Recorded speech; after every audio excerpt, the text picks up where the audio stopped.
Hey, what's going on, guys? It's Matthew Mess here, and joined by Danny, and welcome to episode 1 of the Squared Circle podcast. So let's just get straight into it. Let's just cut straight to the chase.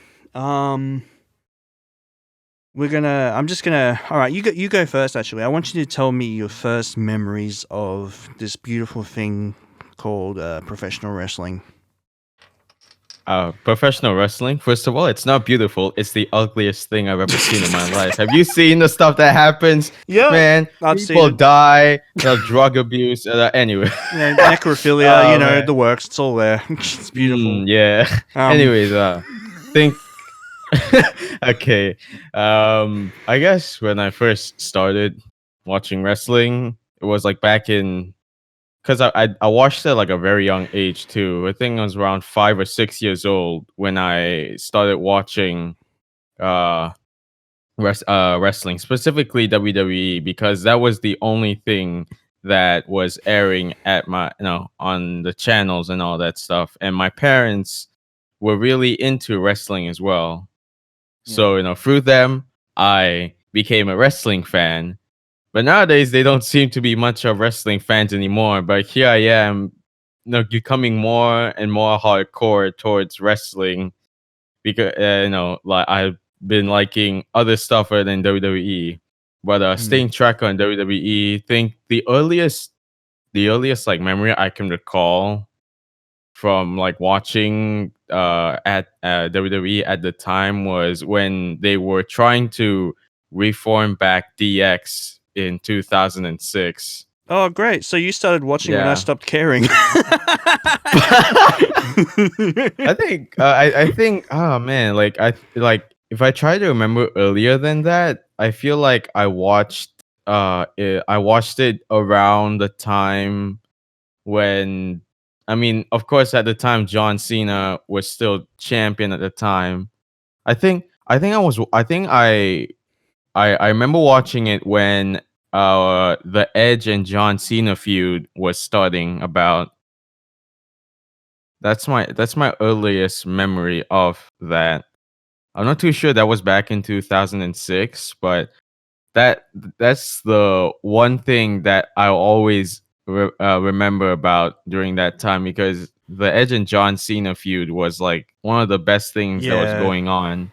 That was pretty amazing. Actually, 2007 was a pretty decent year for thing, because I really liked watching WWE ECW when it was airing, because I kind of stopped during 2006 because I had other stuff going on. Where I kind of just tuned out, and then I jumped back on YouTube and whatever, and there was just all these new clips and stuff with like the ECW guys. There was like a belt that was like a title belt or something. I think Bobby Lashley was the champion, I believe, around that time. You watched WWE ECW? Yeah, I got interested when that started to become a thing again, and then as soon as it broke up, I kind of just stopped caring again, because I was just. It's interesting because you said you like WWE ECW.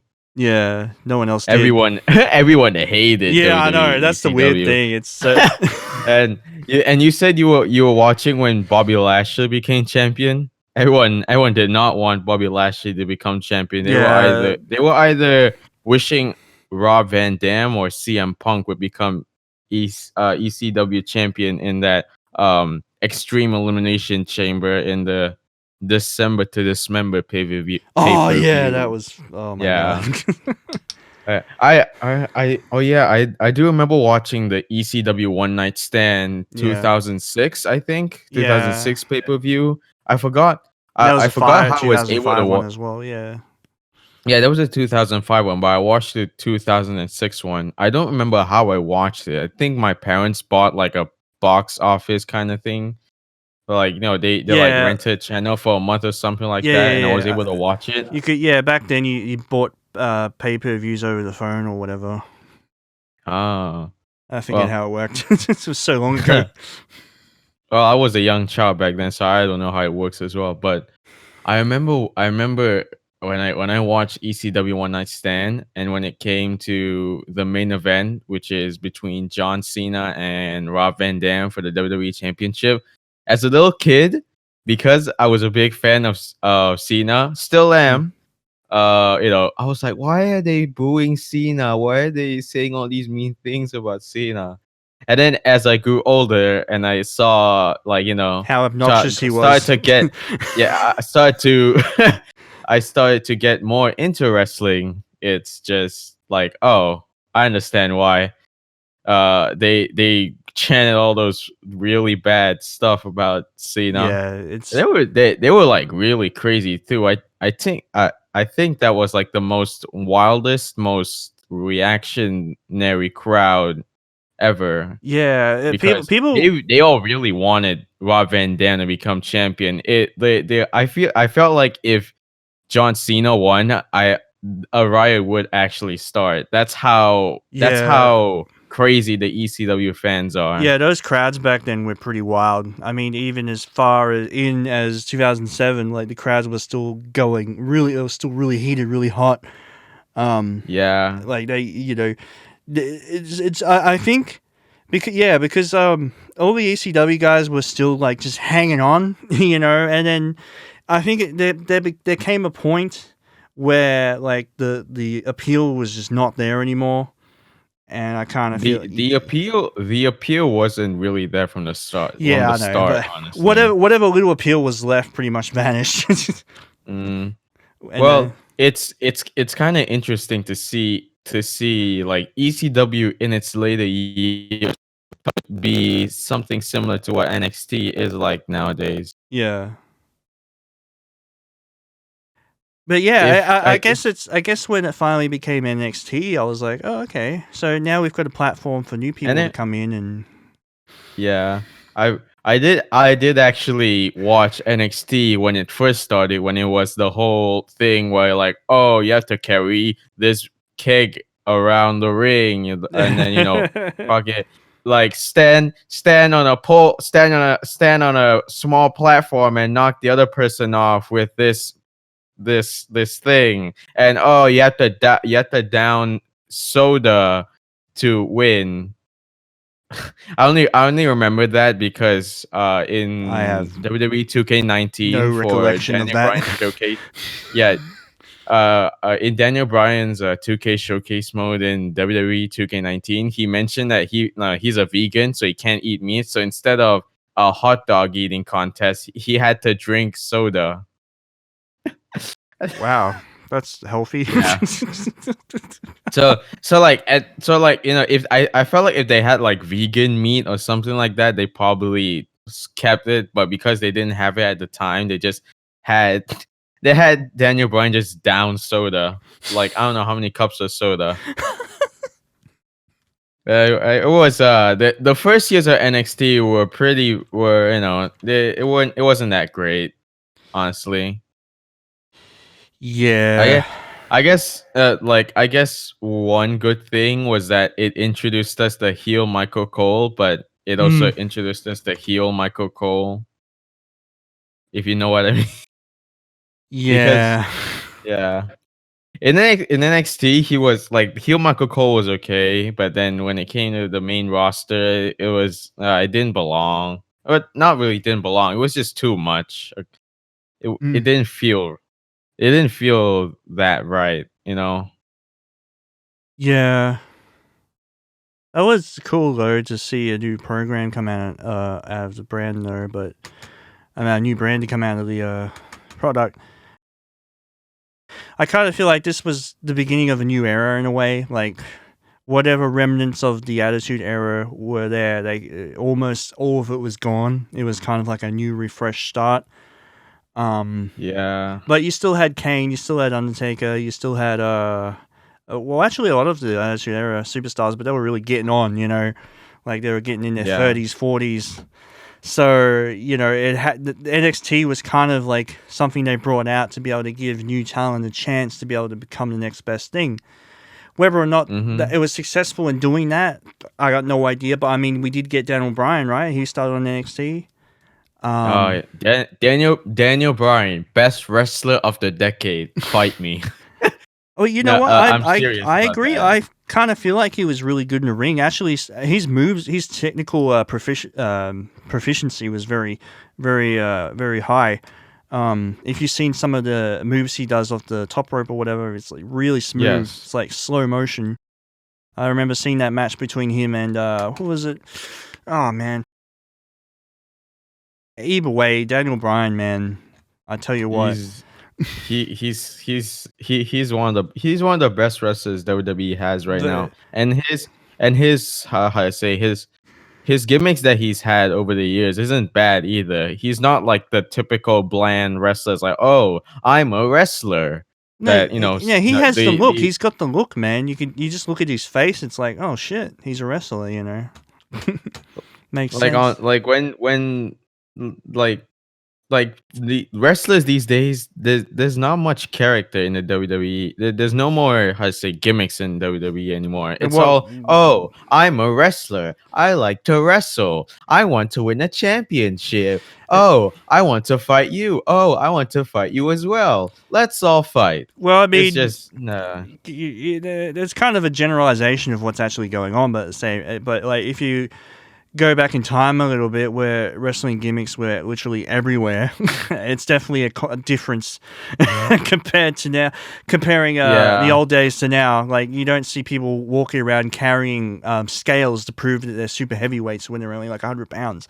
You don't see people Yeah. walk around with hose and pretending to be a pimp. You don't see people dressing up with blue hair dye and pacifier like Goldust did during his artist phase. Oh, You know. oh, yeah. Yeah, I that. know. I've never watched the Attitude Era or like anything before the Ruthless Aggression Oh, man, era, I'll tell you because that. I grew up during Ruthless Aggression era, but knowing this, like knowing the stuff that happened back then, makes me kind of glad that I never, like, some part of me is Oh, I glad don't that I blame didn't you, really man. experience Some of the the storylines are completely fucked up. to it's like some of the stuff that happened in the Attitude Era, some of it was epic, some of it was like, oh, how did this even get past Yeah, a good past example is TV? epic is when Kane dumps that blood on Steve Austin, and an example of what the fuck is, well, Katie Vick. Need I say more? I don't wait. No, that KD Vick thing happened during the Ruthless Aggression era. Oh, was it, oh, I guess it was kind of like the transitional period. It was like 2002, I think. They still That had, was that was pretty bad though. Like yeah. like like why how did that get past TV? How did a story about Triple H accusing Kane of accidentally murdering her girlfriend, which I don't understand how someone like Kane. Well, you know what? Never mind. I'm not gonna go into the intricacies of Kane's character, but like, how did that story get through? And more specific, how were they so keen on so keen with Triple H dressing up as Kane, and then having having a really wonderful time with a dead corpse in like, I don't remember if it I was in wonder a if that was morgue or Triple H where. or Vince's idea. I feel like it was both. If it wasn't Vince, then Triple H definitely tried his best to convince Vince. Yeah, and also you're right. That's when the basically when John Cena debuted. That's the beginning of the Ruthless Aggression era, and that was like early 2002. Speaking of sorry. It's fine. Sorry. Just sweat it. Speaking of John Cena's debut, Yeah, June 2000. surprisingly, I never got to watch SmackDown during the Ruthless Aggression era. I only got to watch SmackDown when it had the second brand split back in 2016, because before this they aired Raw, but they never aired SmackDown over here. So I was only exposed to Raw this entire time. Yeah. So I never got to see the amazing stuff that happened over in SmackDown, because the way I see it, Raw is like the main show. So there's gonna be a lot more story over wrestling. Yeah, As exactly. as in over in SmackDown, you get more wrestling. Yeah. You get more wrestling over story, but like the story still blends in. Also, how is it that SmackDown has more tamer stories than Raw back in the day? It's weird because when I grew up watching wrestling, like during the Attitude Era, like 2000, 2001, the storylines in both Raw and SmackDown were equally as engaging. Like Yeah. for example, with SmackDown, you had like Stone Cold blowing shit up. You had fucking what was it? Rikishi with the sledgehammer to Stone Cold's truck. You know, there was basically SmackDown when it came to story was a lot more action filled, and then Raw was kind of just you know soap opera drama, like 50% of the time. Yeah. So it's kind of 100% of the time now on Raw. Yeah, you got the whole the Rusev Lana divorce thing going on. God Almighty, as JR would say. That by the way, that's actually approved by Paul Heyman. Paul Heyman is the one that's like, oh yeah, this is pretty good. I want to put Bobby Lashley, Lana, and Rusev in this story. Yeah, because supposedly he's trying to push Bobby Lashley, but I don't know if doing this is the right way. He was always trying to push Bobby Lashley. But hey, at least like the one thing I can see, I mean, I haven't really watched WWE all that much. I've been just watching through the YouTube channel, but like the whole Monday Night Messiah thing by Seth Rollins, that's pretty good. Oh yeah, that was. It kind of reminds me of CM Punk's whole Street Edge Society, but like it's not. It wasn't as how to say, it wasn't as I can't seem to find the right word for it, but like the Monday Night Messiah thing, it wasn't as strong as the Straight Edge Society, because you had like Punk asking people to get on stage, get their head cut, their hair cut and become bald and all that stuff. The Monday Night Messiah thing is like something out of Far Cry 5, but a bit more tamer. Yeah. Anyway, I might as well just. I've kind of already gone over my history with wrestling in a few of my podcasts, but I might as well give my earliest recollection. Sure. Let me think. Okay, so the year was 2000. I just got cable TV. So did everyone. I turned the channel over to I think it was Fox Sports, I believe. I can't remember. It could have been Fox 8 because I know Raw was on Fox 8. But anyway, whatever channel it was, I flicked on the channel and I just see these dudes in ties called Right to Censor. And I'm like, wow, these guys are annoying as fuck. I hate them already. My first memory of wrestling right there. Who was in Right to Censor? Steven Richards, Godfather. Steven Richards, Godfather. Not Godfather, Goodfather. Yeah, good father. Yeah. I mean, it makes sense. Godfather is the whole pimp dude. Goodfather is the censored dude. So yeah, I basically jumped into wrestling when it was at its highest peak, more or less. Well, I would argue maybe Wrestlemania the next year was probably when it reached its climax. With the whole Austin Rock fight, and then Steve Austin turning heel, like straight heel for the first time in a long time. And it was yeah, you're right. I was about to say, because like he was a heel before. Yeah, he was kind of like he was a heel. Yeah, he was like a hybrid, face and heel. He was the only person that could pull that off at that scale. It was really impressive at the time. Like, I could not believe it. I went, because I just recently got the network, and I went and looked back at all the old episodes starting from, like, early 97, and then I went all the way to 2001, then a little bit of 2002 right now is where I'm at. And between those years, there was such a massive shift in, like, not only the production, but the wrestlers' attitudes, the gimmicks. Like, just the whole flow of the show in general just felt so much more tighter than, like, the mid-90s. Like, Yeah. like in 99, it just, everything just went together so smoothly. You had this ring with the cool colors with the Raw logo on the ring and like red ropes, had like the white mat, everything. It just looks so iconic, and the way the announcers just seem to just slip in and out of every single match, every single exchange, it was just so flawless. And then for some reason, in 2002, it kind of felt like they were going overboard with the production because they had that big fist thing on the Smackdown arena. Hey! I'm not Don't dissing diss it. on the SmackDown fist, dude. I'm not. That was peak SmackDown. Okay, I'm just SmackDown saying. fist was I'm peak just saying. SmackDown. They were just starting to get just micron carried away just a little bit. It's nothing terrible, but I did feel like they were just putting way too much effort into production. And when it was just simpler with just the Titantron and the font Honestly, of the title cards and on all that.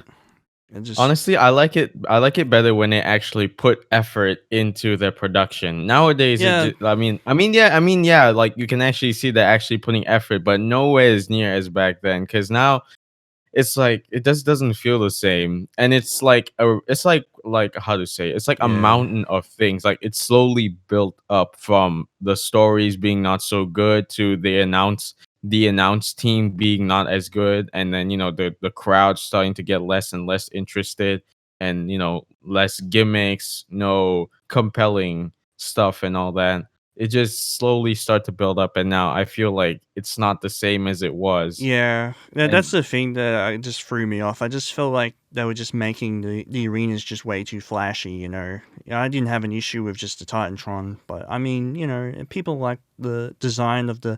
I mean, hell, the 2002 arenas are still classic. I love them, but it was just one of those early warning signs that something was probably going to go wrong very soon when they were just getting too carried away. But at the same time, the production, creative, etc., took a pretty big exhaltation. How do you say that word? They exhaled and like, right, we won. We bought WCW. We own ECW. What's next? And nobody really knew what to what's do. TNA? Well, who cares about TNA? Let's Yeah, focus I on us. forget. TNA was around in the early 2000s. I had no idea. I didn't even know until I actually looked it up. And I think oh man, yeah, and it was like they were kind of creative. Like, what the hell do we do now? Get Triple H, fucking a dead body. Fuck it, whatever. And that's when things just started. And like Stone Cold was already noticing there was issues because in like what was it, mid 2002 he left because he was just fed up with the shit. And because of that, the heel turn that he took just felt really forced. Like, it just didn't suit him, just being a complete asshole. Like, he was always he was an asshole, but he wasn't like, completely insufferable. Like, what the it just felt so unnatural. You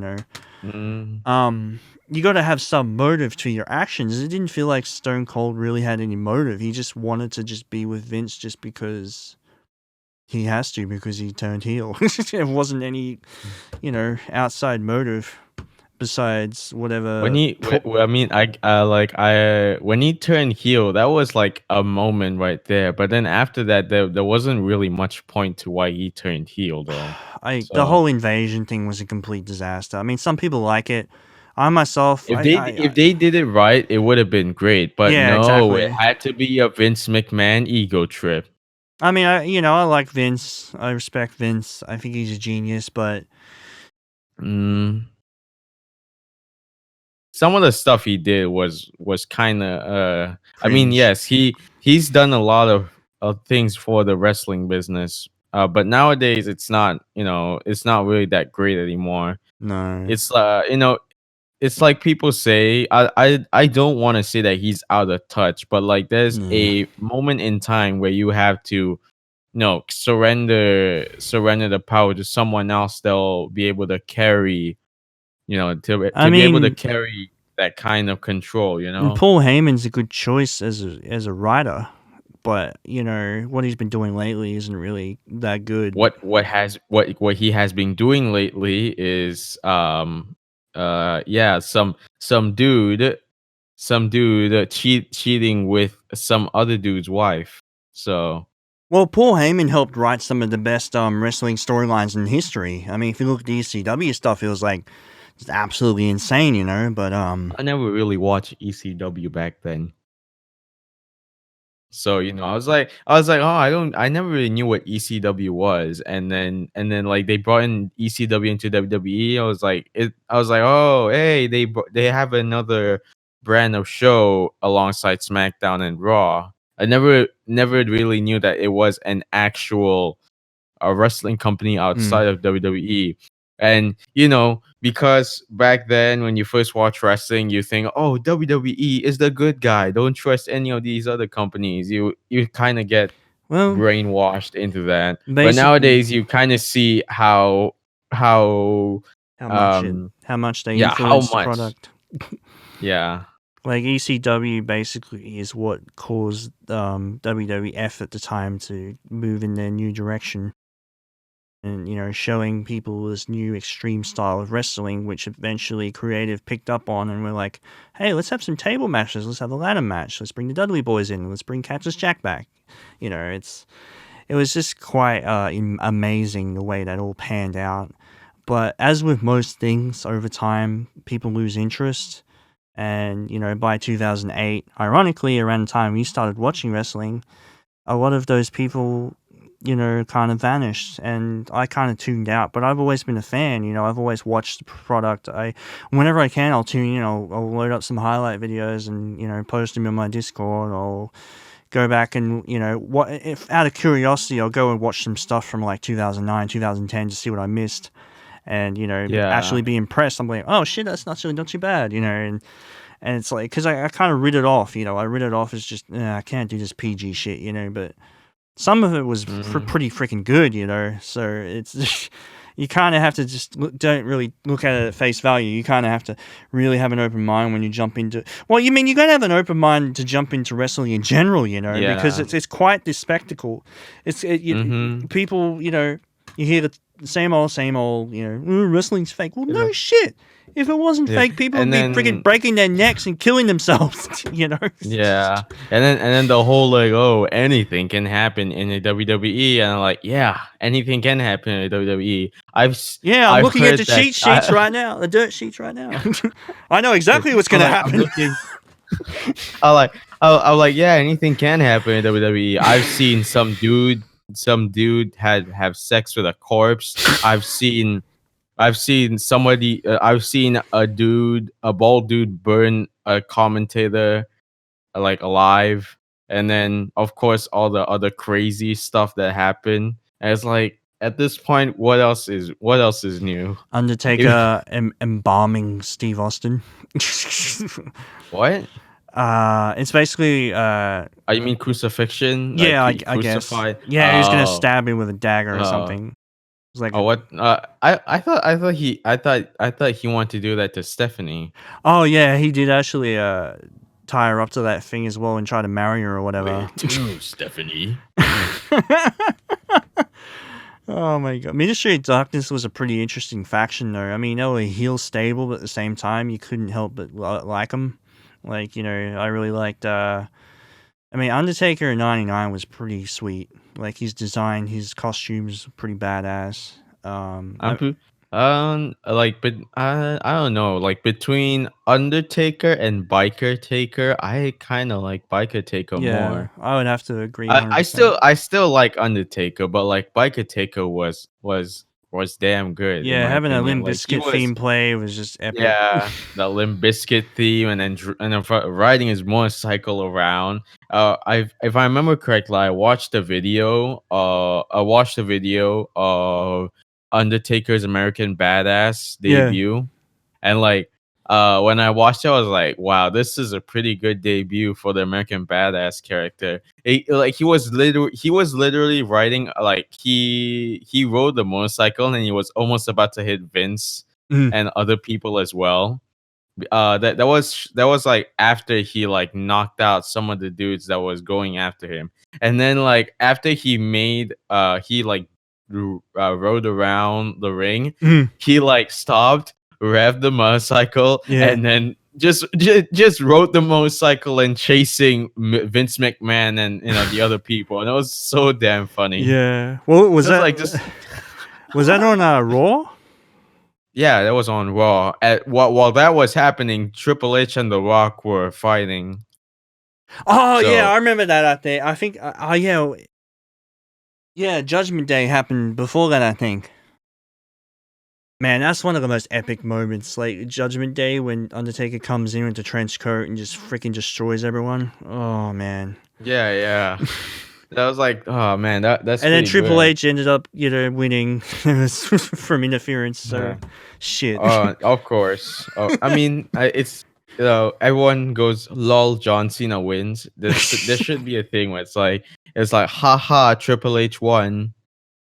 Yeah, Triple H had a hard time putting people over. He was kind of like the guy that just had to win like literally every match. But when he did put people over, the people he put over usually were worthy of it. So It was a kind of a double-edged sword when it yeah, came to Triple H, because if he won, it was like the worst thing ever. It was the worst thing that could have ever happened. yeah, But like if he actually lost to someone, it feels like they the person that beat Triple H beat, like, it's like they beat the final boss of WWE. They like overcame the highest mountain in the WWE.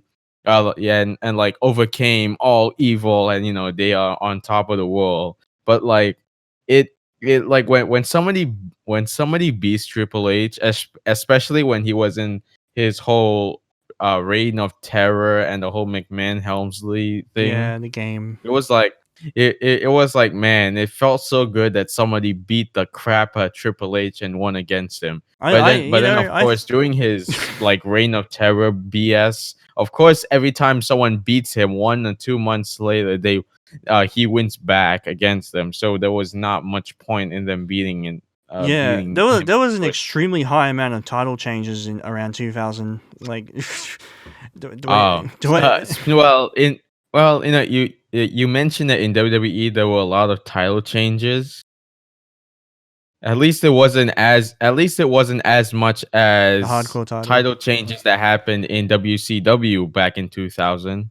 Oh yeah, I remember The that. Oh the my god. WCW championship was literally a hot potato. It was like, Yeah. oh, this guy won. Oh, the next month this guy won. Oh, the next month this guy won. Oh, guess what? Vince Russo and everyone in management, especially Eric Bischoff's gonna strip everyone of their titles. And then and then freaking Vince Russo wins it, and then before that, David Arquette wins it, and it's like, Oh at my this point, the god. WWE, the WCW championship is literally a plaything.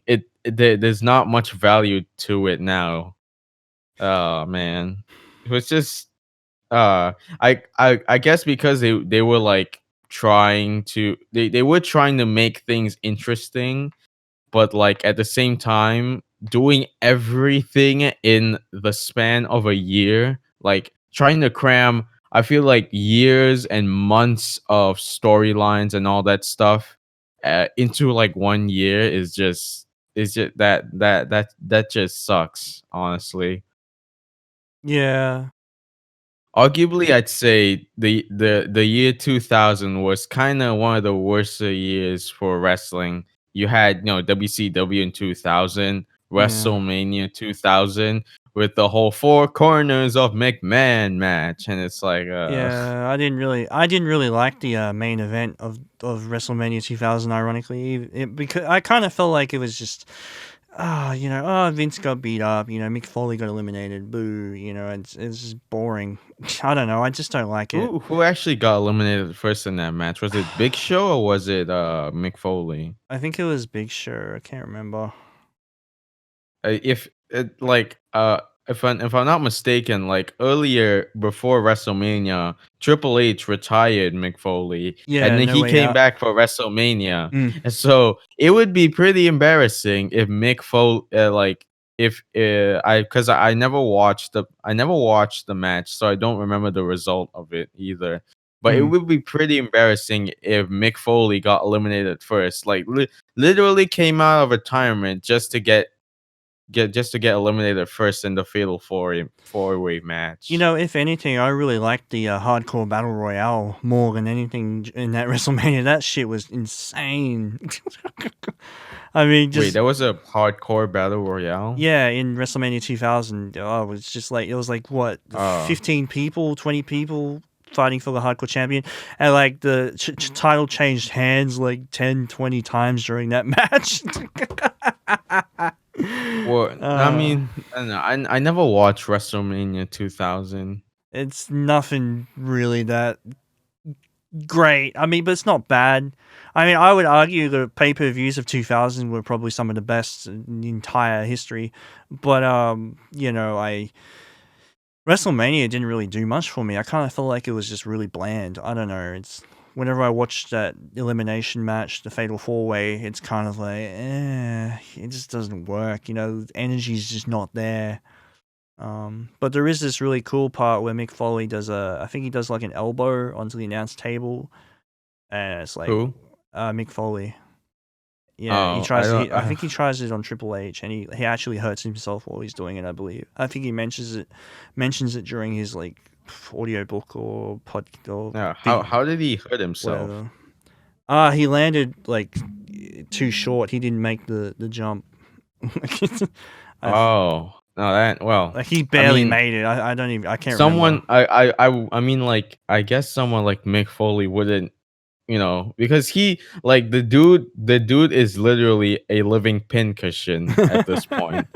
He's got broken bones, a missing part of his ear, missing teeth. Like the dude is crazy. I don't know how he's still alive to this day.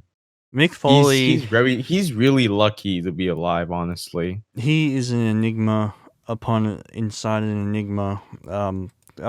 He can't wrestle for crap, but honestly, it's not that he can't wrestle for crap. His wrestling skills are okay, but the thing that makes him really legendary is his characters, the stunts he pulled, like actual stunts that he pulled, the Hell in a Cell, the Hell in a Cell spot, the whole thumbtacks, and all that stuff. It's just really crazy. Yeah, Mick Foley is one of those guys that I kind of feel like had so much passion for the industry that he was willing to do terrifying things to his body. Need I even bring up his ear? And like he's basically crippled, like he can barely walk. I know that his body will never be his body will never ever be straight again, because he's like a hunchback. But can he actually not walk? Well, since he lost all that weight, I think it's become a little bit easier for him to walk. But before, I remember they had to cut away when he was getting into the ring because it took him forever to get in. Oh, really? Yeah. I didn't know that. I can't remember when that was. I think it was like 2013, 14. I don't know. But I think it's when he confronted Randy Orton. No, not Randy Orton. I can't remember. Speaking of Randy Orton, have you seen what's been happening with Randy Orton recently? Yeah, he's been doing his thing. I haven't really kept up with it, but I heard that he is he's having a feud with a returning Edge. Yeah, he's doing and he's having another. Yeah, it's weird because weren't they tag team partners? Yes, they were tag team partner. Yeah, they were. Oh yeah, I remember now. He actually they broke up. When Edge came back, he wanted to reform the tag team, and then Orton just fucking beat the shit out of him. To this day, there's still no explanation as to why he did it. The only thing I can say at this point is that the voices in his head told him to do it. I mean, it's literally in his theme song. Is that Orton's gimmick? I don't know what his gimmick is right I don't now. know. Before this, before this, his main thing was like, oh, I have the three most destructive letters in the WWE, RKO. I'm the Viper. And then also there was a few points in time where he'd like to play with people's body parts as well. Oh boy. Jeff Hardy's ear, Ty Dillinger's finger. I'm surprised he didn't. I'm surprised he didn't do that gimmick any more further. I would love to see him try and slide into someone's pants and try to. It's like, oh, I got your ear. Oh, I got your finger. Oh, what's this? I got your little friend. Oh my god. Yeah, with Randy Orton, I always considered him to be like really good because he was just a ruthless heel. But I do feel like he kind of got pushed really quickly, and I think a lot of people didn't really appreciate that. But eventually, even especially now, he's pretty much over with the fans. Yeah, it's like it took them a while to get them to actually boo Randy Orton, because I remember even as a face or a heel, he was still getting cheered no matter what. Yeah. His recent attack against Edge actually got him booed and all that stuff. Yeah, because a lot of people of- like the Steve Austin-esque style that he had, where he would just randomly attack people. Yeah, the thing with Randy Orton is that he, like, I remember back when he was first starting to wrestle, he was like really good in the ring. Also because he's a third generation superstar, so of course someone like him will have very good wrestling, really great wrestling skills, and he's able to do all the things he's able to do.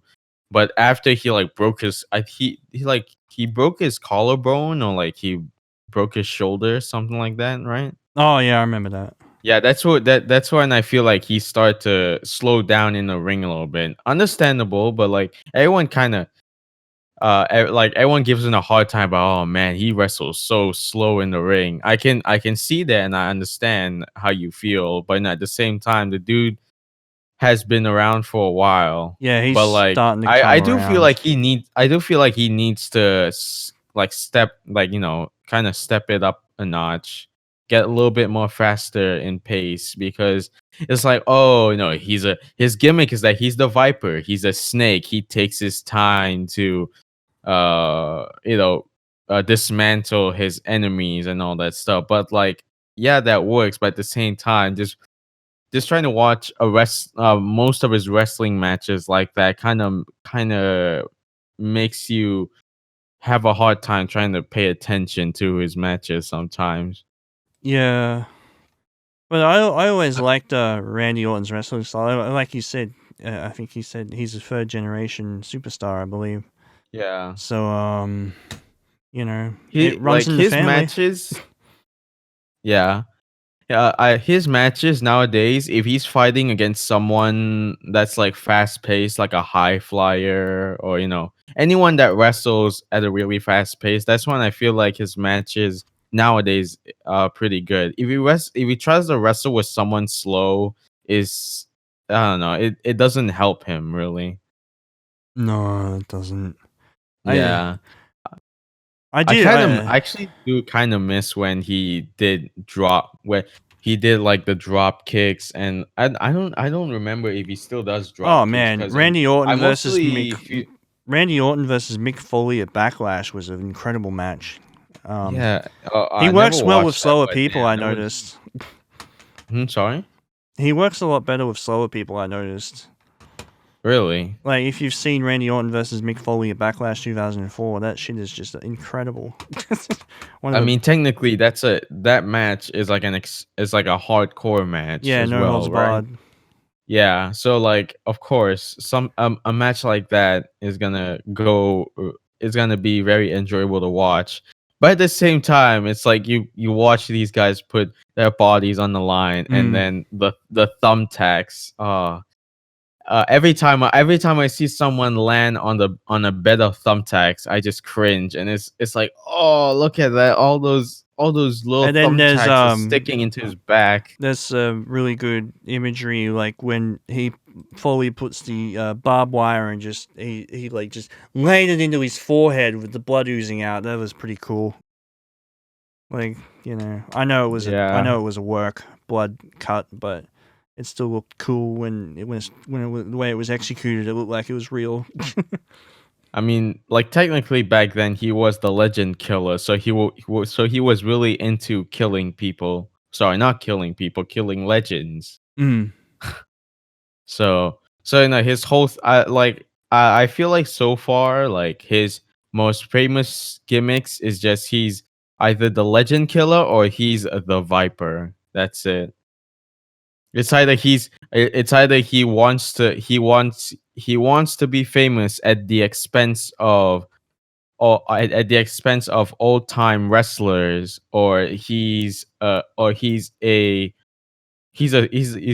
a snake waiting for the right opportunity to strike. Mm. But yeah, like the whole thing, like I felt like if they didn't like they didn't like mess up with Randy Orton's push, he would have actually been as big as John Cena, no doubt. Yeah. Because first of all, he won the World Heavyweight Championship at a young age too. Mm. And then they kind of saw people cheering for Randy Orton, and they turned him face, and was like, the wrong decision to make, because I don't think he was at the time he was ready to become a face, because the whole thing that he's done at that point just screams heel, and then he's feuding against Triple H, and it was just, I don't know, it just didn't really fit. His whole face turn against Triple H when he got kicked out Evolution wasn't the best thing that could have happened. And what makes it even worse is that he lost against Triple H too, so that kind of messed things up for him in the long run. Mm. Because of that loss against Triple H, when he at the time, I felt like he could never ever reach the potential that he could have, because of how much they messed up with his feud against Triple H when he got kicked out Evolution. Yeah, I did like that beef between Triple H and Randy. I mean, come on, two complete badasses, facing off. But yeah, it did kind of feel like it was. I did like like the home invasion thing. That was pretty freaking funny, actually. Yeah, I actually did watch that live. That was pretty damn cool. But watching it back now, it's still pretty cool. But like, I can never ever erase the memory of Randy Orton's on-screen wife in that house invasion screaming like a damn velociraptor. Yeah. It sounded like someone was. It sounded like it. If like you just go back and listen to it, you know what I mean. Like the way she screams just feels so unrealistic. It sounds like someone just took someone took a piece of metal and just grinded it against another piece of metal, and it just makes that really screeching sound, and it just hurts your ears really bad. Hang on, let me see if I can bring this up.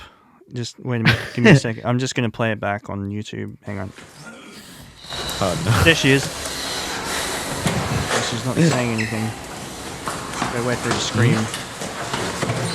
Well, I can't really hear anything right now. Fine. So I'm just gonna edit this in post. Wait, stop!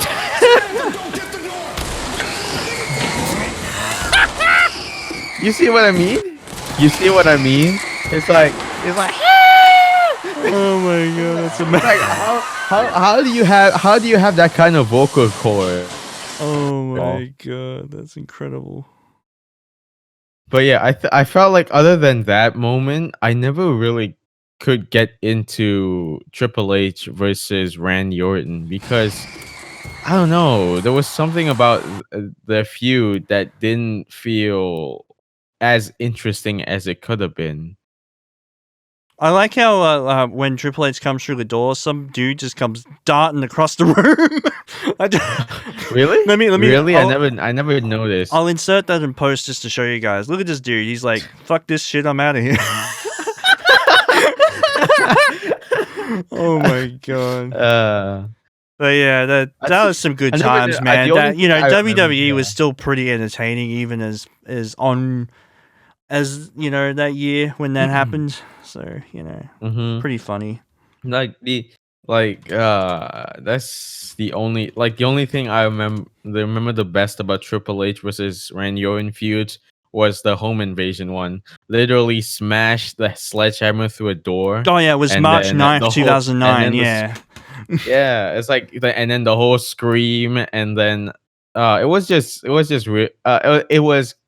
bad. It was like really cool, a cool moment at the same time, kind of funny. Now that when you look back at that moment, it was like it's not very PG era, that's for sure. It's actually pretty graphic stuff. It's pretty interesting. It's what I think what makes the moment kind of grounded and not too unrealistic is that at the end of it, Triple H gets arrested by the cops. Yeah. But of course, this is WWE, so anyone who gets arrested literally gets released the next week or the next day, it's like or like literally on the same day that they've been arrested.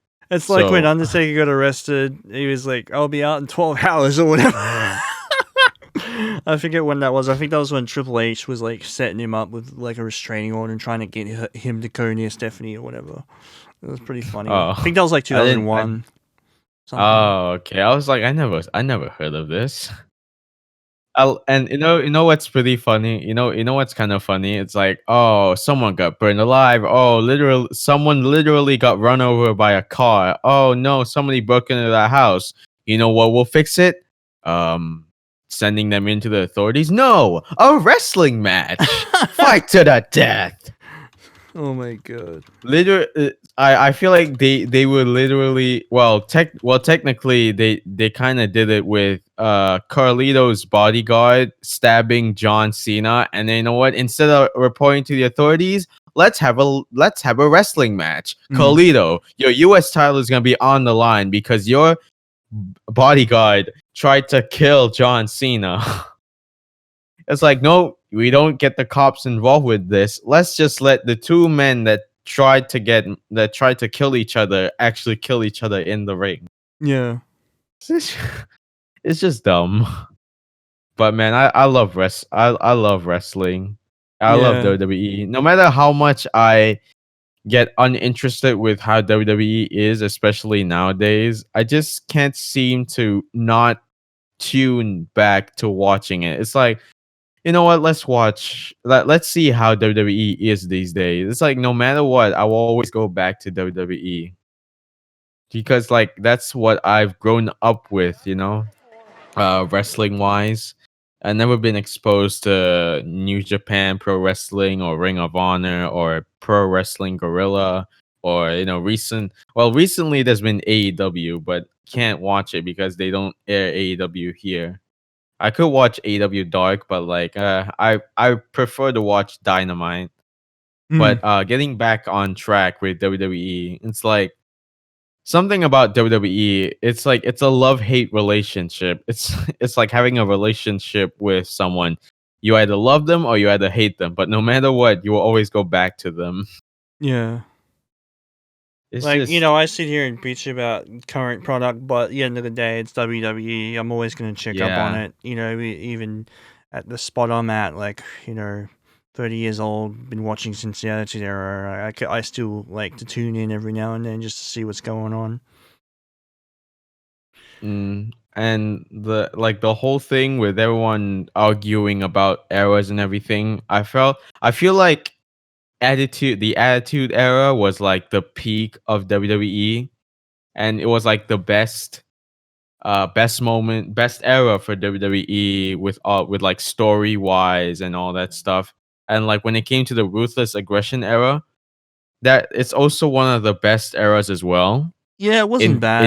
In terms of in terms of the story that's going on and like Overall. and also the aspect of wrestling. The one thing that's kind of lacking with the Attitude Era was wrestling, because it was mostly just it like Well, there like was with wrestling, but the Attitude Era, it's kind of like you just see people beating each other up. With the when when it they came to the introduced Ruthless Aggression SmackDown, that's when there era, was more wrestling, I think. yeah, when it came to the Ruthless Aggression era, you can actually see that, oh, these guys are actually putting on a hell of a technical wrestling match, with people like Kurt Angle, Eddie Guerrero, like Chris Benoit. I know we shouldn't really mention him because of the whole thing that happened with him, but Chris Jericho, Edge, Christian, Jeff Hardy, Matt Hardy, all those people, John Yeah. Cena, Brock Lesnar, Batista, Randy Orton. I felt really grateful that I grew up in the ruthless aggression era, because I actually got to enjoy something epic while also being able to enjoy people wrestling, Yeah, because like throughout 2002 to like 2008, like the rest WWE was still popping off. It wasn't exactly dead. So Yeah. you grew up with a pretty good era, I'd say. Mm. And like one I was actually, if I'm not mistaken, I kind of dropped out from watching WWE for a little while after around 2008 2009. Hmm. But when I did watch it again, if I remember, actually, I think I stopped fully watching it in 2010-ish or something like that. I was just like, from time to time, I just watch it, and then if I'm not interested, I just don't watch it. I just like tune out or change to a different channel or something like that. Yeah. But like, I really got back into wrestling when I saw when I actually got to experience CM Punk in 2011. I don't think I remember. Actually, wait, did I? I think I might have actually watched the Raw episode where he dropped that pipe bomb. Oh But yeah, that like, was pretty epic. yeah, honestly, like something about him and something about his character, because at that time in 2011, I still wasn't into wrestling as hardcore as I am now, with all getting to know about all the wrestling slangs, I guess, like the like gimmicks, shoot, potato, all that Work. stuff. I was still kind of casual fan. I was like, and not really interested in WWE anymore. And then when it came 2011 and the whole CM Punk thing happened, I was like, I started to get really interested in, because there was something about CM Punk in most of his programs that felt really realistic. Like everything he said, it really felt like he's saying it from the bottom of his heart. And then his entire program with John Cena as well was damn amazing.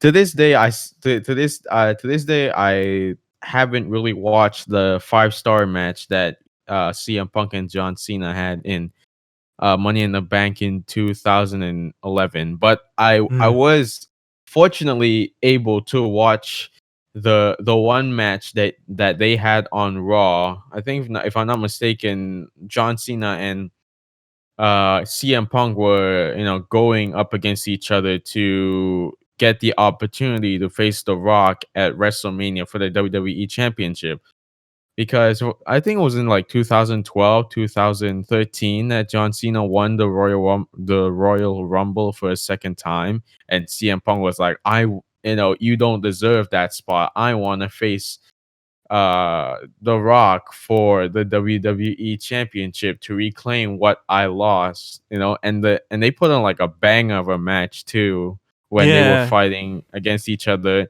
for the opportunity to face The Rock at WrestleMania. Yeah, I remember a little bit of that. I Yeah, haven't really seen all of it, but you know the storyline, matches leading up to that final confrontation were very enjoyable. So yeah.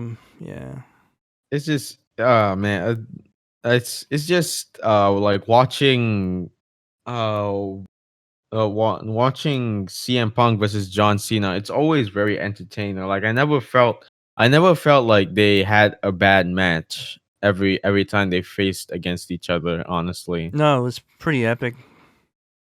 Also, it's kind of speaking of John Cena, it's kind of interesting. Like when he first started, like his matches were good, but then as he slowly progressed and as time went on, it wasn't really.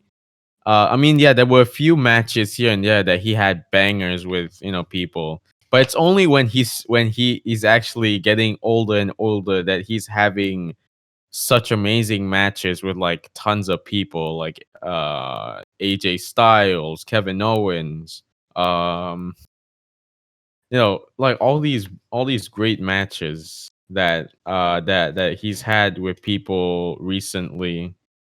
I kind of forgot when he last wrestled. I do remember that he did wrestle in like a six-way match at Fastlane against AJ Styles and a few other people for the WWE Championship, and AJ Styles ended up retaining the WWE Championship. But man, like I kind of miss John Cena in the ring.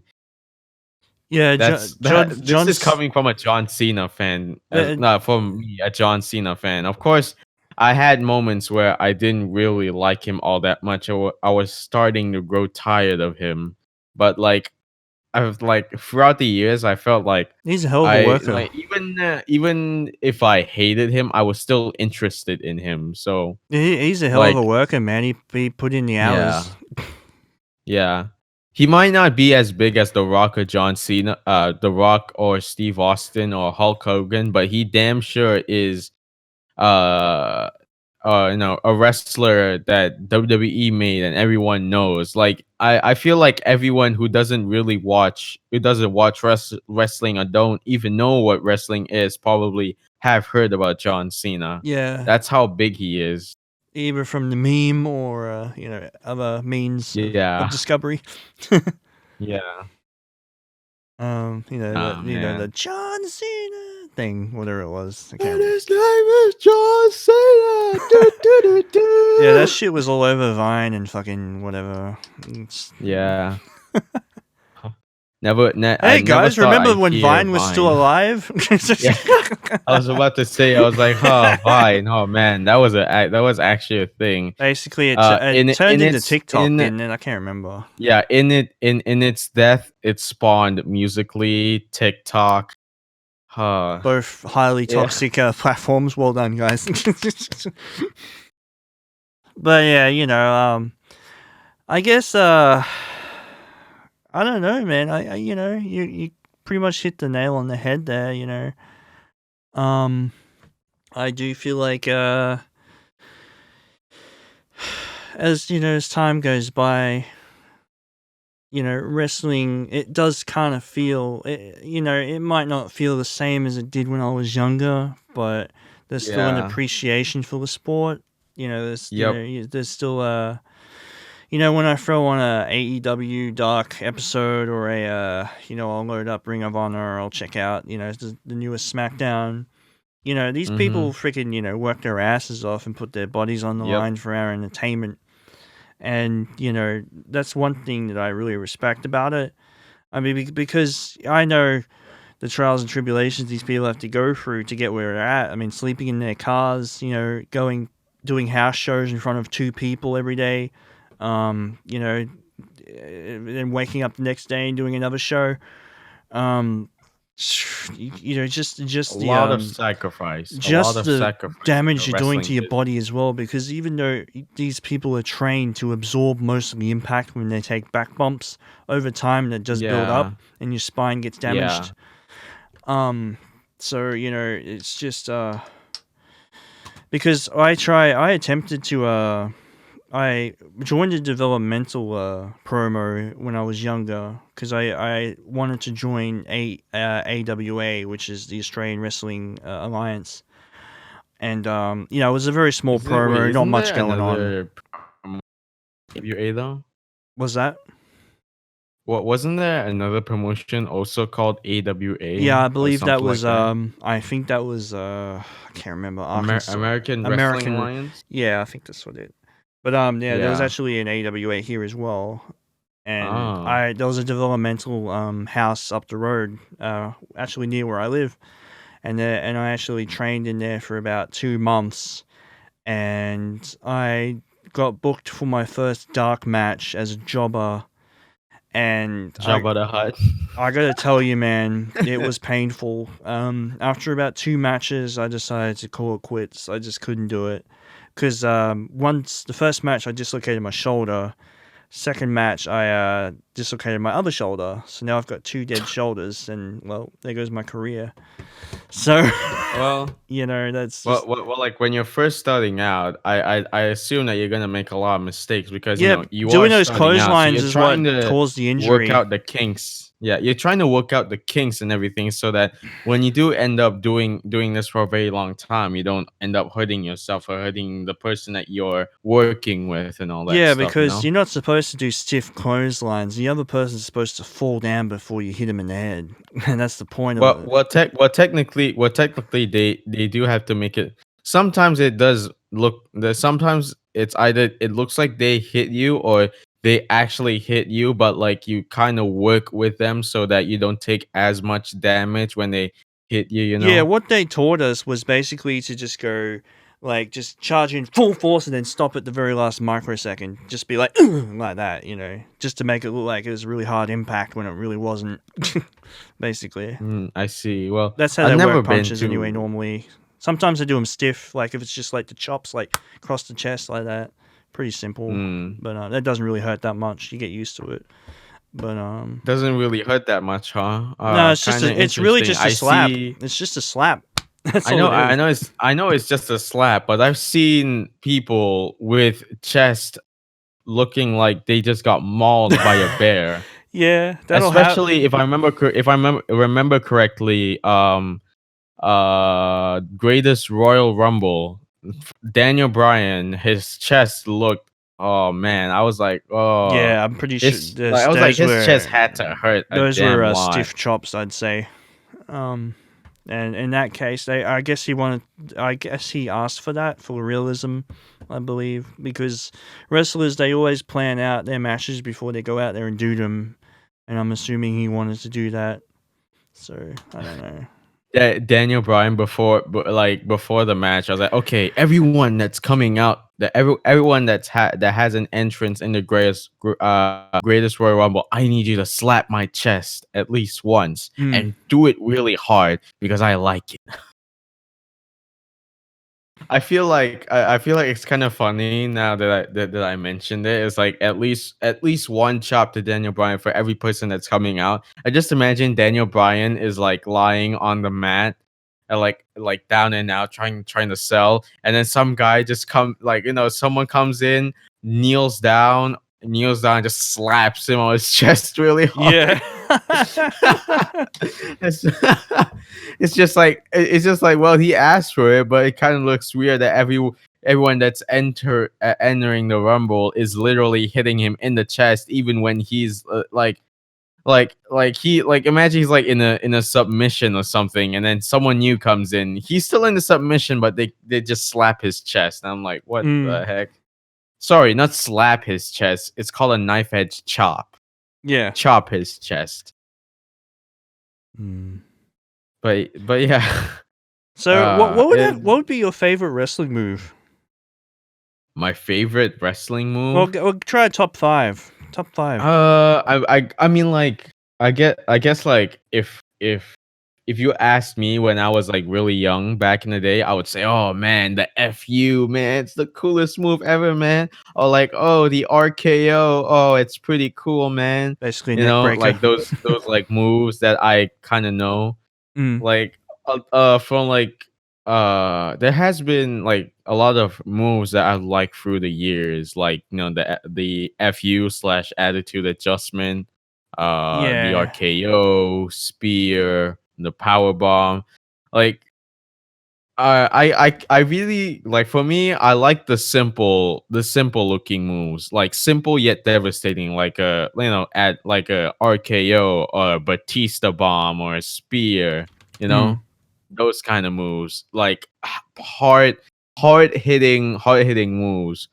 Of course, I do like some complex moves, like Neville's, or Pac or Pac, the red arrow, and the how was it, the 450 splashes and all that stuff. But like those hard hitting moves, those are the ones I like the most. If I go with a top five, I don't know. I do have some moves that some of these moves that I like aren't even used in the WWE, I think, because they're either too dangerous or no one ever used it before. Mm. And I don't specifically have an order for the top five as well. It's just like, oh, I like these five moves. If I had to go with like five, I'd say the cutter slash RKO, a good old power bomb like a Batista bomb or a jackknife or the last ride. Um I guess no, a GTS as well. The go to sleep. A good knee strike is pretty good too. Either a knee strike or like a good clothesline, something like Daniel Bryan's running knee, or JBL's clothesline from hell, or Kazuchika Okada's Oh yeah. Rainmaker. Clothesline from Yeah. Hell's really good. Yeah, and also Kazuchika Okada's Rainmaker is pretty damn good as well. Honestly, it's really hard to say, like, say I have these five moves that I like the most, because there are a lot of moves I really like. But like, I guess like my most favorite move that I've seen so far, that I'm like, oh man, if I ever became a wrestler, I want that as my finisher. Mm. Of course, one of them would be the GT. I want the GTS. The other one would be an Emerald Flosion, innovated by the late Mitsuharu Misawa. Mm. Yeah, like, oh man, it's like, you have seen what the Emerald Flosion looks like, right? Yeah. It's like a scoop slam, Yeah. except instead of like slamming them down on the mat onto their backs, he literally holds them on his on the shoulders, and then drops them down on their upper back, neck, head area. It's really gruesome, but it's such an effective move as well. It's like it's literally a tombstone pile driver, but in a scoop slam Yeah. Yeah, have you variation, noticed that? Like Kane's version of the tombstone is a little bit different to Undertaker's, like back in the day. Like it was kind of like a scoop driver in a way. I I I never noticed that. When I did see it before, Like, you know how tombstone pile Undertaker would drivers. just fall to his knees? Well, Kane kind of just drove the opponent into the ground, more or less. It's kind of Yeah, weird. but I think with Undertaker's tomb. Oh yeah, you know what? A tombstone I don't pile know. driver is pretty good too. I like a tombstone pile driver. Yeah, it looks so The clean. Undertaker's tombstone pile driver looks clean.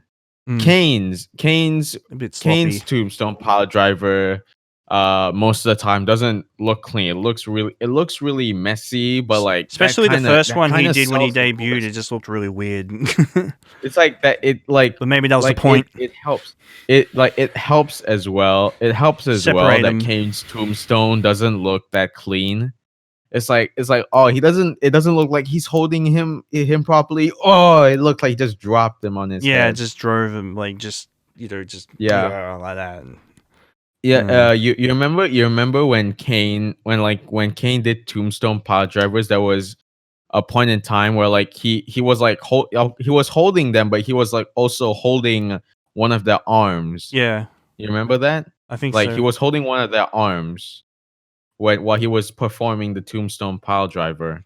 I felt like so, I don't know, like when Kane performed the Tombstone Pile Driver and he wrapped his arms around the dude's body, including one of their arms, and just dropped the tombstone. It looked pretty brutal because first of all, like first of all, from what I understand, when Undertaker does it, when they're holding, when the person taking the move holds on to, or no, holds on to Undertaker, it's kind of a safe way to do it because they're literally hanging on to Undertaker so that he doesn't, so that the person taking it doesn't accidentally bump in the head. But with Kane, he's holding one of their arms when he's holding their body to perform the tombstone, so that there's that little bit of essence of more danger to it. Yeah. It's like, oh, it kind of, it like, like they can't really hold on to him properly, so like there's like more possibility that they're gonna get dropped in the head really hard. Mm. And on the subject of when he first did the tombstone against Undertaker in that amazing debut, when he Yeah, ripped off the debuted, cage when door. Undertaker, yeah, like Undertaker versus Shawn Michaels. I think it was like WWF In Your House, Hell in a Yeah. Cell. Is it In Your House Bad Blood? Was it? I think so, yeah. Yeah, this was before Bad Blood became its own pay-per-view, I think. Mm. It's just WWF In Your House Bad Blood. Yeah, like his Branding. his debut was perfect. Like he's a he, like, if you want to debut a monster, do it in a way like they did with either Kane or with Brock Lesnar. Either literally Oh, man. show them, Brock. yeah, show them, show the cat, like, show the monster that's debuting doing something crazy, something that requires a lot of strength or something. Like, for example, Oh, Kane man. ripping the cell door off, with without it, or have them debut a monster like Brock Lesnar where he literally Just mauls every single opponent. destroys. Dude, Literally that, oh, that was such an explosive debut. I loved that, the Brock Lesnar debut. Yeah, that was like a really interesting experiment, and I don't think And they when he were ever, flexes his ever, muscles, never, it's like, ever replicated. ooh, like that. Like literally when you see, like, back then when Brock Lesnar debuted, from what I've seen on YouTube and everything, when he debuted and when he fought against people, it literally looked like he didn't care about them. He just threw them around like they were That nothing F5 but looked like it was in bags. slow motion. It was perfect. Yeah, it's like oh, he gets in the ring and then he's like throwing them around, tying them into knots, literally dropping people Yeah, on their Spike heads with a Dudley with the power triple bomb and power bomb. everything. Fuck. It's like like even though even though it does look like he's doing it pretty, like, relatively safe to Spike Dudley, the way he does the triple power bombs too, Spike Dudley looks very brutal. And it also helps that it also helps that you can literally hear how hard he's hitting the mat. Mm. Nowadays, when you watch WWE, you can you can still hear how hard people are hitting the mat, but like it's not as loud as it used to be. Like literally back then, when someone was taking a bump on the mat, it kind of feels like they're experiencing a car crash. Of Yeah. course, if I remember correctly, back then the mat, like the wooden planks that were used for the rings, like in the days of Bret Hart and everything, people, I think, if I'm not mistaken, either Bret Hart or Mick Foley said that taking a bump on those wooden planks at that time when they were still wrestling full time, it felt like wrestling on concrete or cement. Mm. So, but like, even I think, like, at the time, I don't know, maybe it was still like that, but to a lesser extent when Brock Lesnar was like wrestling wrestling full time during his debut. Mm. But like like the fact that you can actually hear how hard these dudes are crashing on the mat just helps like sell the action inside the ring. You know, it's like you can actually hear how hard they're hitting the mat, and you can feel the agony and the pain that they're going through after, you know, Oh yeah, I crashing on the certainly mat. felt that when Eddie Guerrero powerbombed Lita outside of the ring. That was What? that was really brutal. I never saw that. I never that knew was that. back when Lita was still with SA Rios, and Oh, Eddie. I didn't know that actually. It was I a didn't know brutal that. powerbomb. It was like smack, and I think she actually hurt herself, and Eddie actually had to apologize to her. I mean, it's Eddie Guerrero. Even if he's like doing it in the ring, I'm pretty sure he's trying to make sure that you know, he's not hurting the person Yeah, he that, tries you to know, he's protect his working with, you talent, know. the best he Yeah. can, but sometimes he gets, power Yeah. bombs or a little, shit happens. He- what were we talking about again? Oh, you were just talking about wrestling Oh moves. yeah, we were talking about the top 5 wrestling. Yeah, I should moves give and my everything, top but 5 yeah. now. Let me just think yeah. about it. Let me see. Well, number one's obvious for me. I just love the DDT. I mean, it's so simple. Oh yeah. It's Oh, it's man, a good fast. It's quick. It DDT. looks really devastating, especially when The Rock used to do it. Like used to spin upside down or whatever. You mean the float over DDT? Yeah, where he just go bam and just be like boom like that. It was just so good to watch. So satisfying. Yeah, it's like float over DDT, and then he just kips up, and it's like, oh, that's impressive. Yeah, it just pops straight back up again. Like Yeah, kind of sad that the DDT is more of a transitional move now instead of like an actual finisher like it was back then. DDT I was mean, one I of the get it. first moves I There's ever more learned how to moves. do. It's There are more moves and more DDT variations that look more brutal than the original DDT, but it's literally someone driving a person's head into the mat. quote unquote I feel Matt.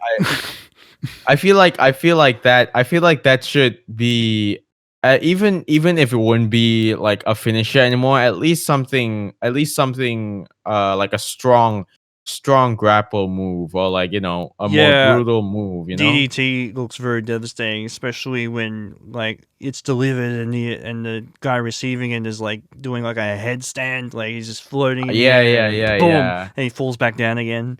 You really like when that happens, you really feel like they just died. Yeah. That's very good. Number 2,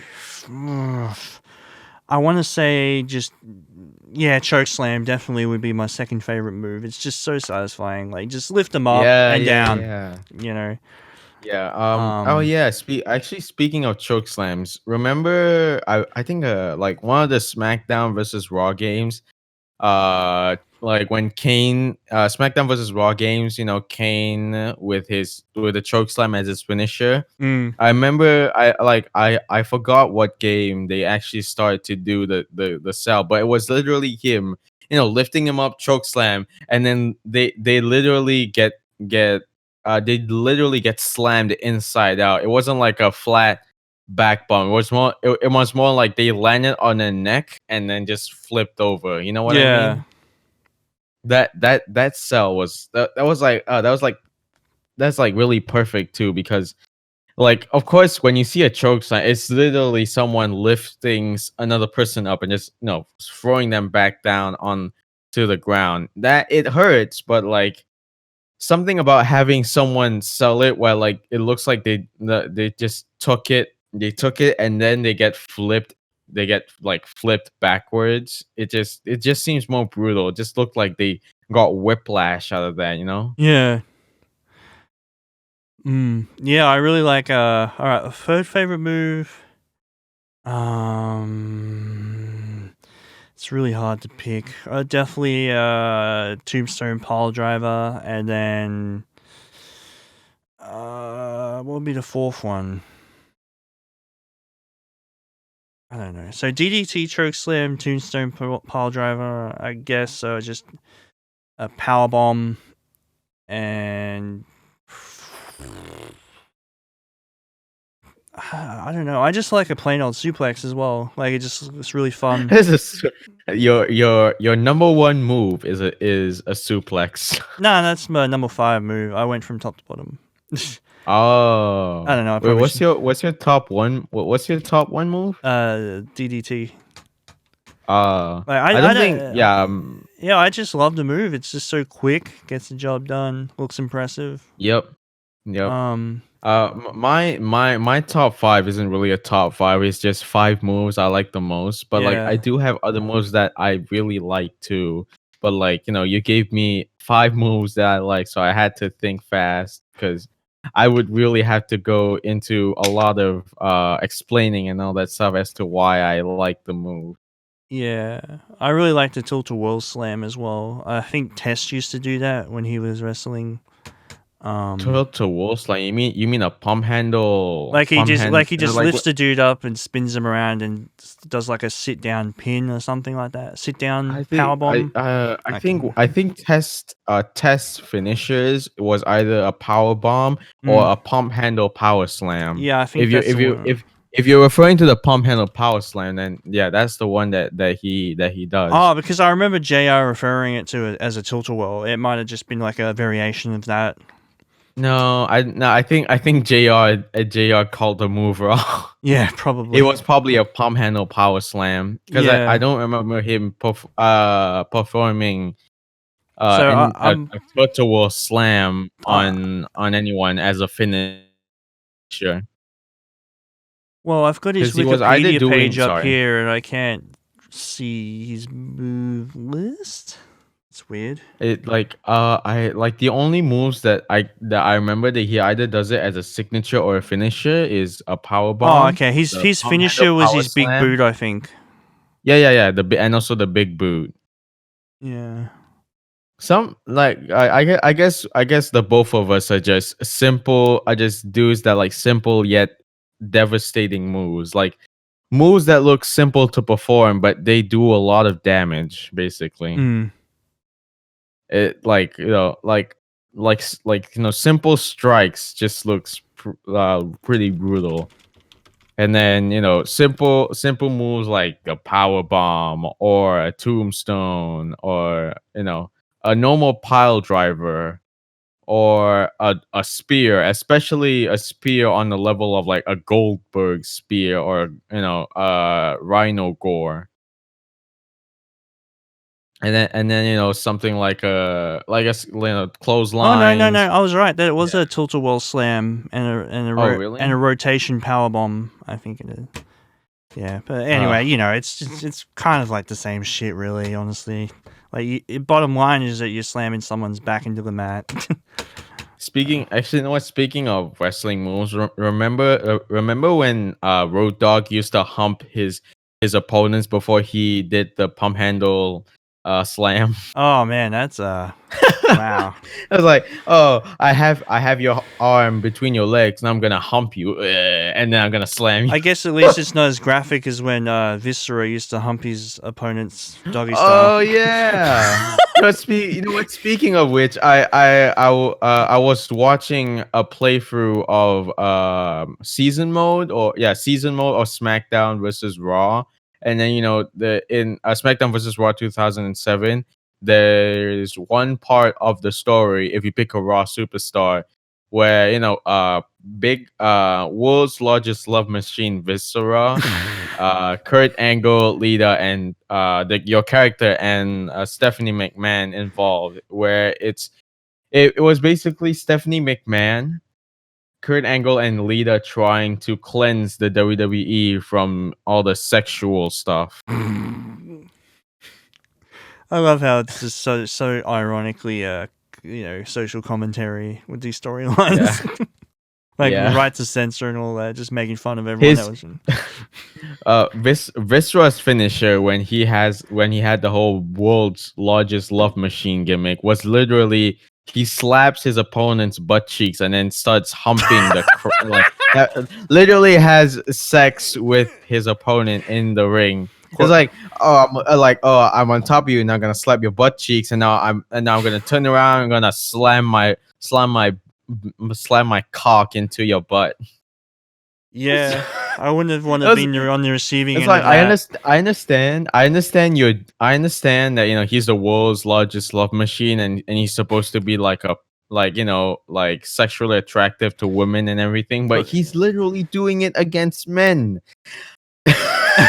Something tells me he's the world's largest love machine, but not only towards He's the world's largest um, bisexual. girls. But like it was really interesting. Oh, also Interesting. speaking of Viscera, I like looking back at like the SVR games, you kind of notice that he's actually used a lot in some of the SVR games, 2007. I'm actually and a in really big SVR fan of Viscera's work. I mean, before he passed away, he actually got a lot of TV time throughout his whole career. Yeah. But most of the time he was either low card or at the very most mid card, so he kind of didn't really get the push that he probably would have wanted. He did get a push, But I mean, he did I guess injure it a was lot of bad people, you luck on his know. I mean, part. back in like the late 90s, I think he injured Undertaker and he had to wear like a mask or something. Oh wait, no, it was the mid 90s. And yeah, so and he I mean, fractured I guess his orbital bone. I'm guessing that's probably why they buried him. honestly though, I don't think it's his fault. I guess Nah. it's just bad luck. It's you know? just it is hard to protect talent when you weigh as much as he did. You know, it's really hard. Yeah. But I always But found, yeah, I like- always found his gimmick fascinating. His look, like the whole gothic thing, it was kind of cool. Yeah. You know, he scared the shit out of me Like when I he was a kid. he went from like Mabel to King Mabel, and then he joined. The ministry. You know, ironically, he joined Undertaker's stable, even though he injured Undertaker. Did you notice that? Yeah, that's kind of funny. Like and then he became Viscera, and then world's largest love machine, Viscera. And he had then some pretty good he matches became with Crash big- Holly. I like that hardcore match in Yeah. particular he had, where he's literally then just he became- dragging him across tables and shit. It's just fucking amazing. Yeah. Wait. Yeah. And then he became Big Daddy V. He didn't have that goth look anymore. He just looked like a big dude that wanted to hurt people. Speaking of is it wait, did you mention Crash or Bob Holly? Crash Holly. I think I he. I kind of don't get it. What is it like at the time? I kind of noticed that he was going on with his whole, Super he weighs heavyweight. 400 pounds. It's like I don't get it. What's so special about that? What was that his I like don't gimmick know. or something? It was just something that just happened. Yeah, it's ironically one of the most memorable things about that era. Just him walking around the scales. It didn't make any sense, but who cares? I don't get it. If he's trying to prove that he belongs in the cruiserweight division, heavyweight. but he weighs too much, then I guess good for him. Then I don't know. The funny thing is, he ended up winning the light heavyweight and then lost it anyway. I think he lost it to what's his name? Dude that came out of nowhere from Who? I forget. I'll have to. Crash Holly light heavyweight. Just do a quick Google search. Yeah, I'm guessing it was like it was Yep, Jerry Lynn took his title on Heat, I believe, in April 2001. So Jerry Lynn. yeah, out of Jerry Lynn. yeah, like he just come out of nowhere and just took his title. It's hilarious. Wait, was this the light heavyweight championship, right? Not the Yeah, hardcore Jerry Lynn won championship? the light heavyweight belt off Wait, Crash. who was the last light heavyweight champion? I can't remember. I think it was either one of the Dean Malenko? Dean Malenko. I don't know. I remember Dean Malenko being a light heavyweight champion or something like that. Yeah, he was. I might He be was light wrong. heavyweight champion in WWF No Mercy, the video game. That's what I remember about it. I think S.A. Rios was Taka Michinoku get it at some point. I can't remember. Yeah, Taka Michinoku was also a light heavyweight champion. I think, if I remember correctly, he was actually really close to becoming WWE champion too. But of course, Triple H had to bury him. And Tajiri ended up getting the push instead, like a year after. Like he kind of just Hmm. broke out with the poison mist thing going on and all that, and Yes, I love dudes that spit in other people's faces. I love that one where he There's spit, where a Undertaker's face gets covered in that stuff. Well, during his and like he's like just walking around with his face green. I think it was He's because like, "I he was cannot it was believe." during that era when he was demanding respect from everyone. He was on a Yeah, heel. yeah. He was a heel, I and it was kind of like a metaphor, like it was green with envy. Like I was just It's like brilliant. it's like I demand respect gets I'm gets so spit in jealous the of face everyone. with poison. I don't know. It's like gets spit in the face with poison with green poison mist, and then surprise Pikachu face while covered with like green spit in it, and Yeah. it's pretty interesting. I do feel like Tajiri did deserve to get pushed a little bit more though. I felt like he could have become like a US champion or an Intercontinental champion. Mm. Like, oh man, there was a lot of talent like from back then to now that felt like they could have gotten pushed, but WWE didn't really pull the trigger on them. Yeah. I mean, It's there was just so many wrestlers. You can only really put like a few in the front card. Top. yeah. Mm, Anyway, I think that'll do uh, it. If there's anything else you want to add, that was a good start. We really freaking took a big brain dump there. How That long? was good. I think wait. I think I can. I think that maybe I can add. Oh yeah, sure. Add maybe add one more thing. Um, you remember when you remember when John Cena buried the Nexus at SummerSlam? Yeah, I think so. Literally takes a DDT to the cement floor, and then somehow is able to win the whole damn match. And what makes it even worse is that he doesn't even sell the DDT to the cement. He literally gets up and starts celebrating like nothing happened to him. Just those I like out of all the guys that that got successful, Wade Barrett, Skip Sheffield, aka Ryback, um, Daniel Bryan, Darren Young, Heath Slater. I think and then yeah, I think only those 5 people actually were able to get championship gold.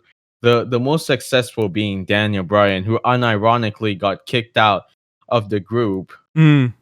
in kayfabe, but he actually was fired because he choked Justin Roberts with a tie on live TV. So I guess apparently having sex with a corpse, literally running people over, and what else? Like doing all the more extreme stuff is okay, but choking someone with a tie is the last straw. But like yeah. uh Well, it's I felt like if John Cena didn't do that and actually went with putting over the Nexus, I felt like they probably would have had better success. Yeah. It's at least at least Daniel Bryan came out of it. Although technically he wasn't buried by John Cena since No. he was on John Cena's team against the Nexus in SummerSlam 2010, I think. Was this SummerSlam 2010? Let me see. That I don't know. That even as a John Cena fan, that kind of leaves a bitter taste in my mouth knowing that he did SummerSlam. that. Yeah, it was a team match. I think. Let me see. It was a 7-on-7 elimination tag team match. Yep. Oh man, like I said, that kind of Wait, leaves Bret a Hart bitter was taste in there? my. What the fuck? Yeah. Bret Hart was in the match as well. It was Bret Hart, Edge, Chris Jericho, John Cena, Daniel Bryan, and John Morrison against the Nexus. In R-Truth, I think. Wait, R-Truth? Yeah, that's what it says here on the page. I'm cheating. I'm reading it. Oh yeah, R-Truth was. R-Truth was there. I honestly forgot. Oh man, now I feel bad. I Hey, forgot. that's not bad. R-Truth You're was calling there. this from memory, and here I am cheating. Actually, wait. Who was in the Nexus at the when during the match? There was Wade Barrett, Darren Justin Young. Gabriel, Darren Young, Skip Sheffield, Michael Tarver, Heath Slater, and David David Otunga. Otunga. Yeah. Yeah, I don't know why I thought. Wade Barrett. Michael McGillicuddy and what was Husky Harris was in there. They joined after the SummerSlam match happened. Wait, wasn't Husky Harris eventually Bray Wyatt? Bray Wyatt, Yeah. yes. And then Michael McGillicuddy became Curtis Axel. Oh yeah. Oh wow, Bray Wyatt is his Husky Harris gimmick is quite interesting. Wow. I mean, if you kind of see Look at him his go. Firefly, like his Firefly Funhouse gimmick. If you see like one of his like puppet characters, there's a Buzzard, Sister Abigail, the pig, and the Rambling Rabbit. The pig, like they like all those characters actually kind of represent all his past gimmicks, except for Rambling Rabbit. I don't seem to recall Rambling Rabbit being a part of his gimmick. I think it's just he's like Rambling Rabbit is just a punching bag for Bray Wyatt. With Buzzard was like his early Bray Wyatt stuff, and then Sister Abigail was like, after he fought Undertaker and became more supernatural kind of dude. Yeah, I And really then, liked the whole Wyatt and- family yeah. thing. It was a lot more edgy than a lot of the other stuff going on. Mhm. And then the pig is supposed to represent his Husky Harris gimmick because fat and out of shape and all that stuff. I mean, yeah, he was kind of fat, but he wasn't like. His attire as Husky Harris didn't really help because you could really see his belly. Not to be offensive to Bray Wyatt, because the dude is pretty damn good wrestler, like with his characters and his wrestling skills. Oh yeah, there's a shot here in WWE particular. Yeah, he did have a little bit of just like a. WWE likes to give the shaft to Bray Wyatt for some reason. Yeah, he It's had a just little really bit sad. of overhang on his chest area there. Oof.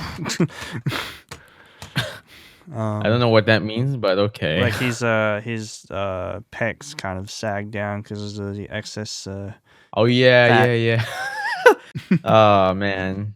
Yeah, but anyway, yeah, he ended up, whipping himself into shape. Bray, he's in good shape now, I believe. So. Yep, he's in better shape. You can kind of see, even though he looks, it doesn't look like he has much muscle because of all the fat, but he really does look in great shape now. Yeah, It's all because of that muscle man dance that he does on Firefly Fun. his muscles, his arms are a lot bigger now. Yep. Um. Oh man. The Nexus was a missed opportunity, that's for sure. They literally messed up with the Nexus. And also they messed up with Wade Barrett. How could they mess up with him? He's a big dude, and he's one of the better wrestlers out there too. And they did not push him to become WWE champion, which is really sad. But hey, at least we got Daniel Bryan. Yeah. The whole thing, like I felt like he really started to catch on fire after he got screwed out of a title shot, and not screwed out of a title shot, screwed out of his title match at WrestleMania against Sheamus.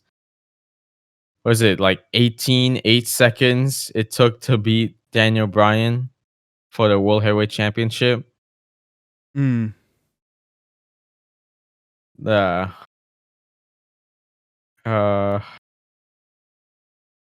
think that's it. That's all I can say for now. Yeah, I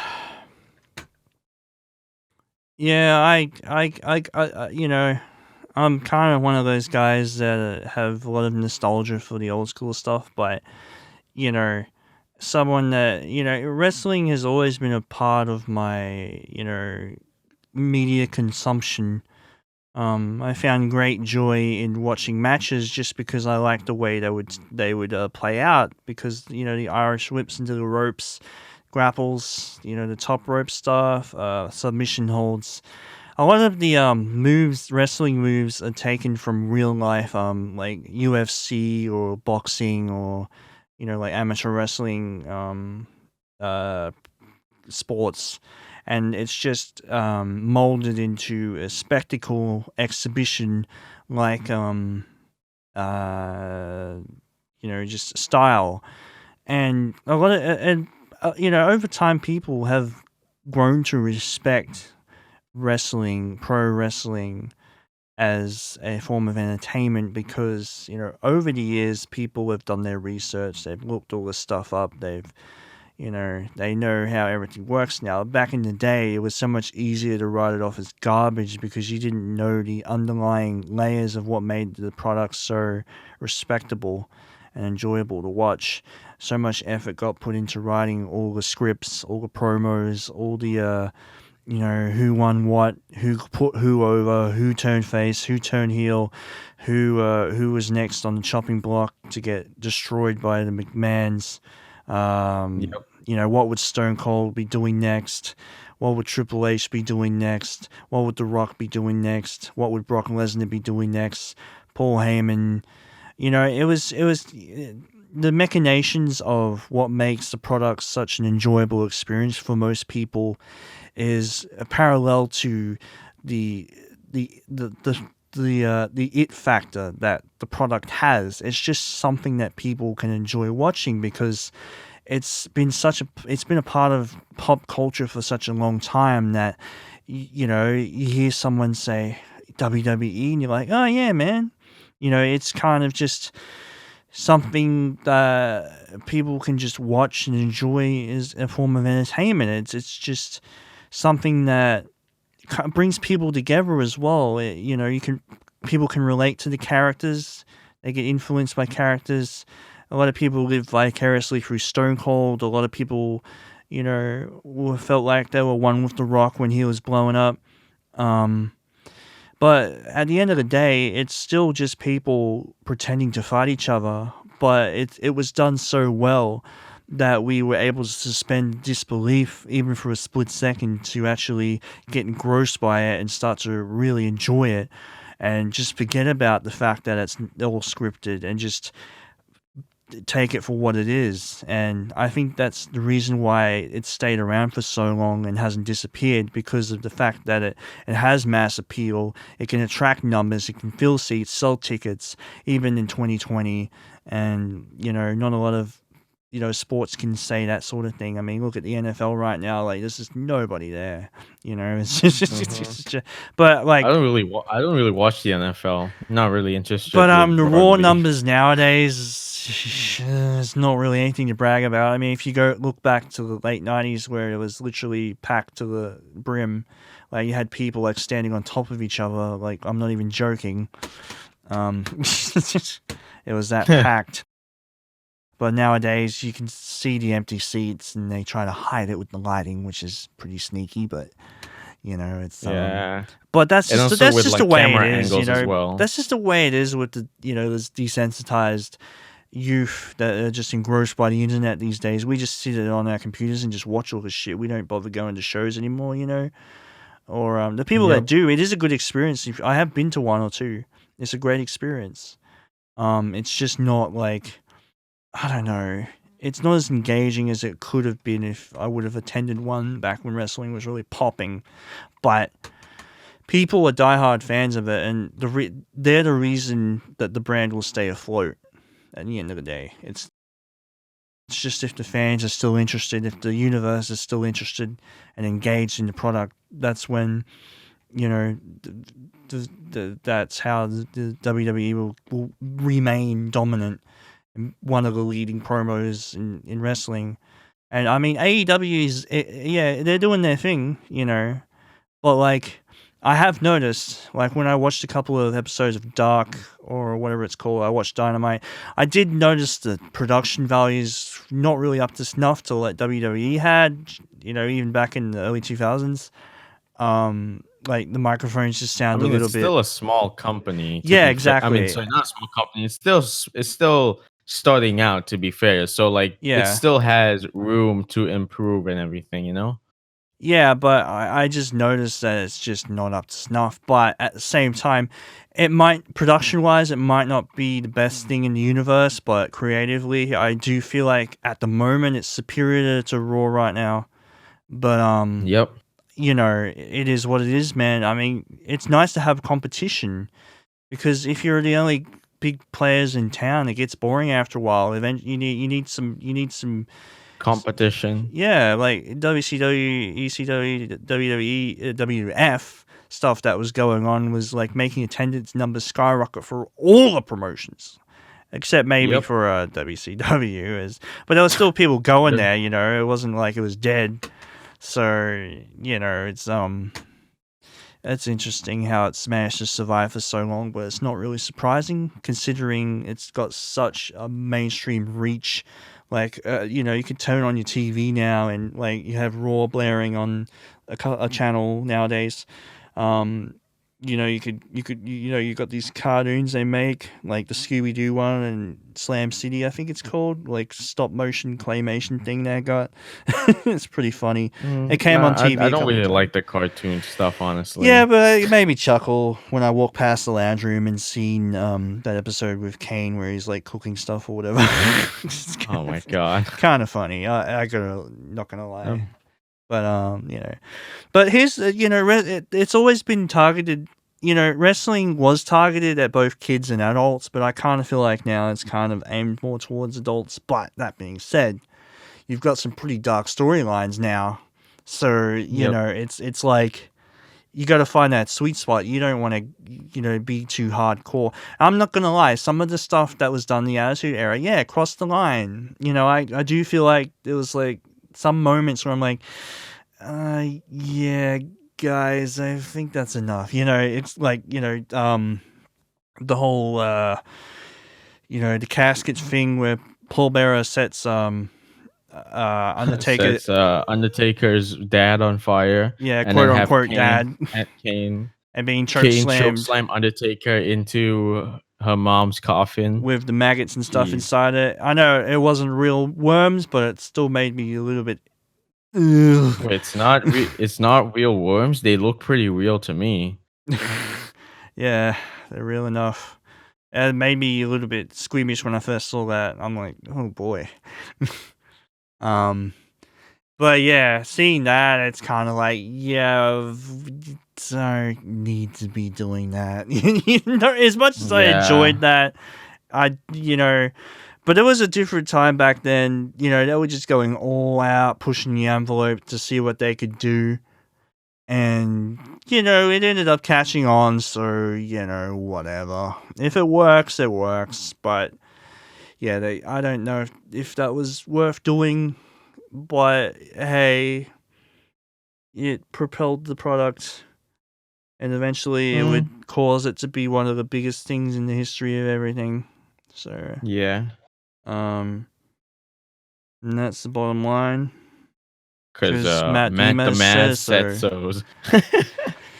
I used to love just impersonating Stone Cold. Like when I used to play games, like I'd just be like, you stand out here, you flap your gums about wanting to be the champion. I used to just love just doing that. Like, I actually kind of do that these days. We're like imitating Hulk Hogan or The Rock or Stone Cold. Sometimes I'd be like, "Let me tell you something, brother. Let me tell you something, AJ. What's your name? My name. It doesn't matter what your name is." I still remember the one promo that The Rock had on Sunday Night Heat against, at the time, King of the Ring, Billy Gunn. I forgot. It was like something like dear, and then I forgot the name. I'm just gonna say whatever name. Dear It's like Billy, dear. I mean Bob. No, it's like dear. It's like dear. It's like dear God, and it's like dear Ben. But my name is Billy. It doesn't matter what your name is. I think that was around the time when The Rock was really he's king, starting to grasp. He's supposed to be king of the ring, but then The Rock's pulling all this stuff against him, and then he never ever like retaliated against it. He just let it happen, and because The Rock literally roasted and buried him. Billy Gunn as King of the Ring was considered one of the worst things ever. Yeah. That was pretty funny though, I'm not gonna lie. Yeah, The Rock in like early 99. Yeah, it's funny. Like it's funny, but like when you look back on it, it was just not great. Like Billy Gunn literally got buried. It wasn't good. yeah, I did like his gimmick with Mr. Ass and the one Billy Gunn, pretty fun. But he kind of just, they did the whole Chuck and Billy thing, and it's like, yeah, it was pretty good. Everyone at the time, even some people now, kind of like the gimmick. Yeah, I mean, it's just it wasn't really that overboard. Who am I kidding? Yes, it was. What are you talking about? It's just two dudes loving each other. Two dudes loving each other, talking about how he's gonna pull his fire hose out to soak. Yeah, I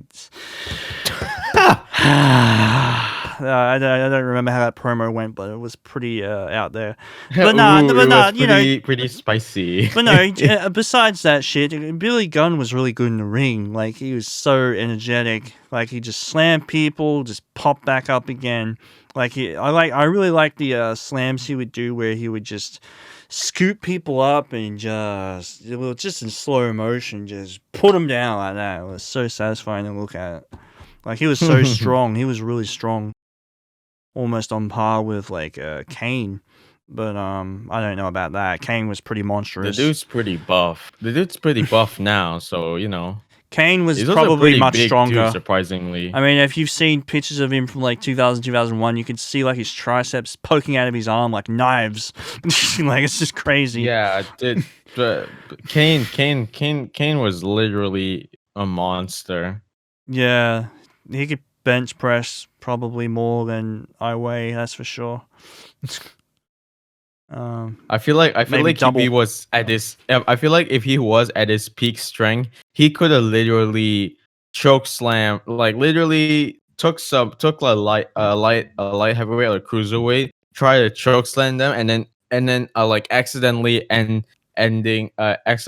up like throwing him up in the air. Yeah, I feel like that's how strong he is. He just literally ragdolls them. Yeah, I loved it when he used to pick up the small guys and they would just be hanging up there when he did those real stalling choke slams. It was just, oh my god.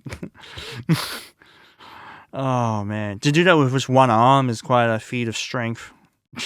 Yep. Especially to hold it, because you're not supposed to hold it, unless the person receiving said choke slam is a weight that's acceptable, Otherwise, you're gonna end up damaging your arm.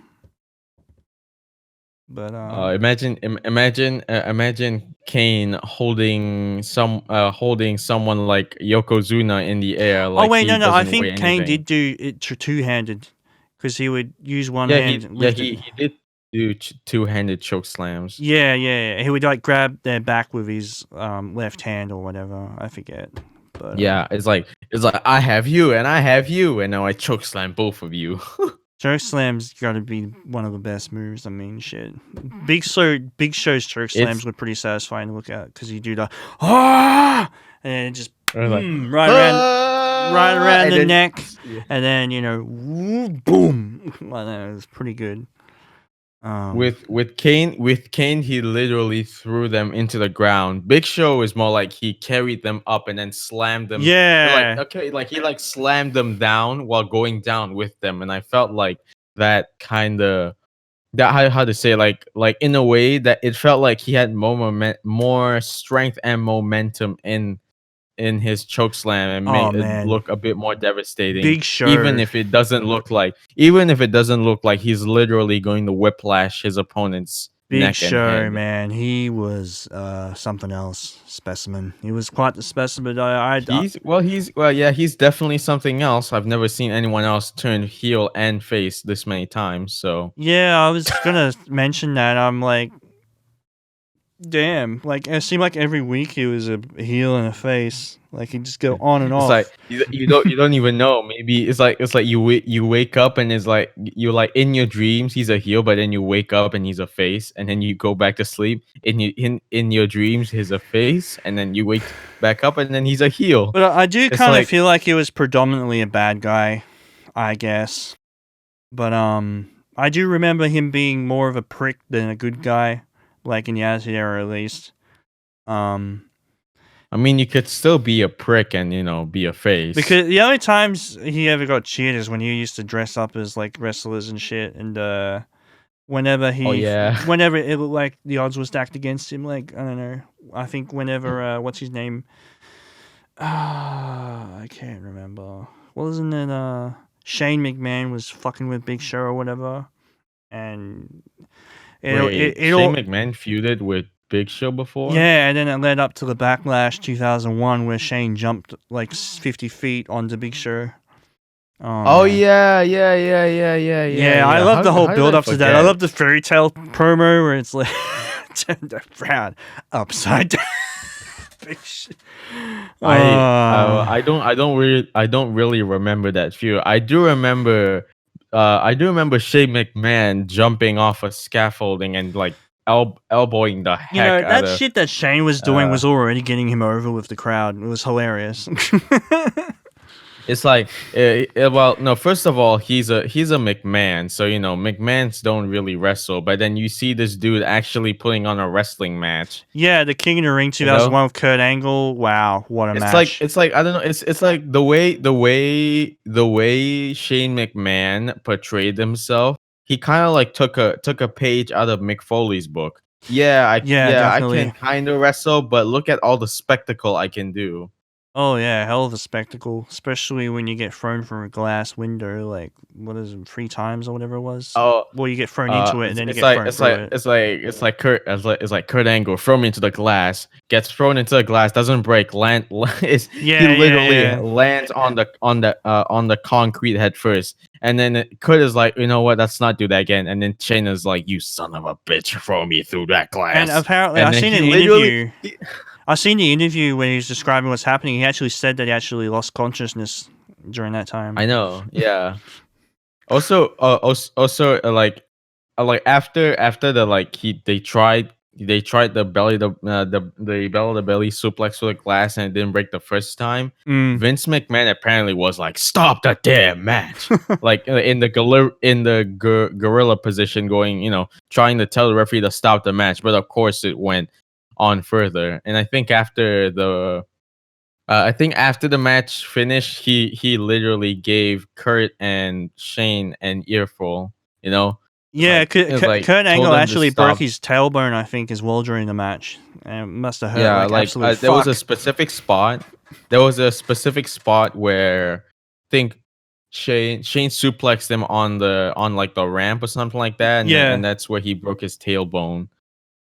Yeah. It was a car wreck of a match, but in a good way. It was a 5-star match, man. In A++.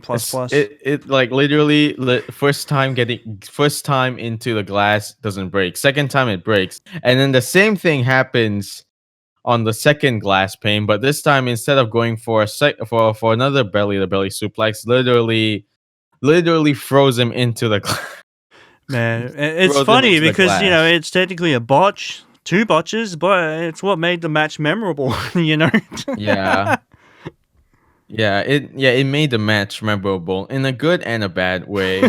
Good as in like, oh my, it's as in like these dudes will go through anything to bad and like, holy fuck, what are you guys doing to yourself? yeah. Because blood pissing out everywhere. Oh my god, like shoot injuries, and then literally a part of your spine is broken too. Yeah, literally like tailbone. Like I know how that feels. It hurts like absolute hell. Like it just aches. Like when you're I trying to don't know walk. how that feels, and I don't think I want to know how that feels. Yeah. But yeah, like Kurt Angle, man, he's such a stud. He powered through that match. Oh my god, what a guy! Honestly, Kurt Angle is one of the Hey, best to you ever do can't. it. I mean, you can't look down on Shane too. No way. Literally got concussed, and then Oh, got sent through glass. It's not even like the kind of glass that breaks easily. It's literally actual. I forgot what kind of I think it was glass they used, but it was plexiglass actual. Yeah, or plexiglass. whatever it was. Like both of the dudes were really crazy, and they're also really durable too. Yeah, it's so easy to cut yourself in the wrong spot and bleed out. So it was quite the risk to do it. Tell that to Abdullah the Butcher. Oh god. Literally has scars on his head that look like everyone is like, oh yeah, gig it sideways. He literally took a blade and just fucking stabbed it on his head. Yeah, and then he ended up giving someone Hep C and ruined their wrestling career. Have seen what? Hepatitis C. Wait, when? I think it was, I can't remember, but he gave it to Hannibal, the wrestler who runs the Hannibal TV YouTube channel or whatever. He actually got infected with Hep C by Abdullah the Butcher during a match because he bled during a match and he caught Hep C from the blood or whatever. And From who? From who? Abdullah the Butcher. So there was a whole lawsuit going on there. So but, yeah, that's why when you look on comment sections, you'll notice that everyone hates Abdullah now because of what happened.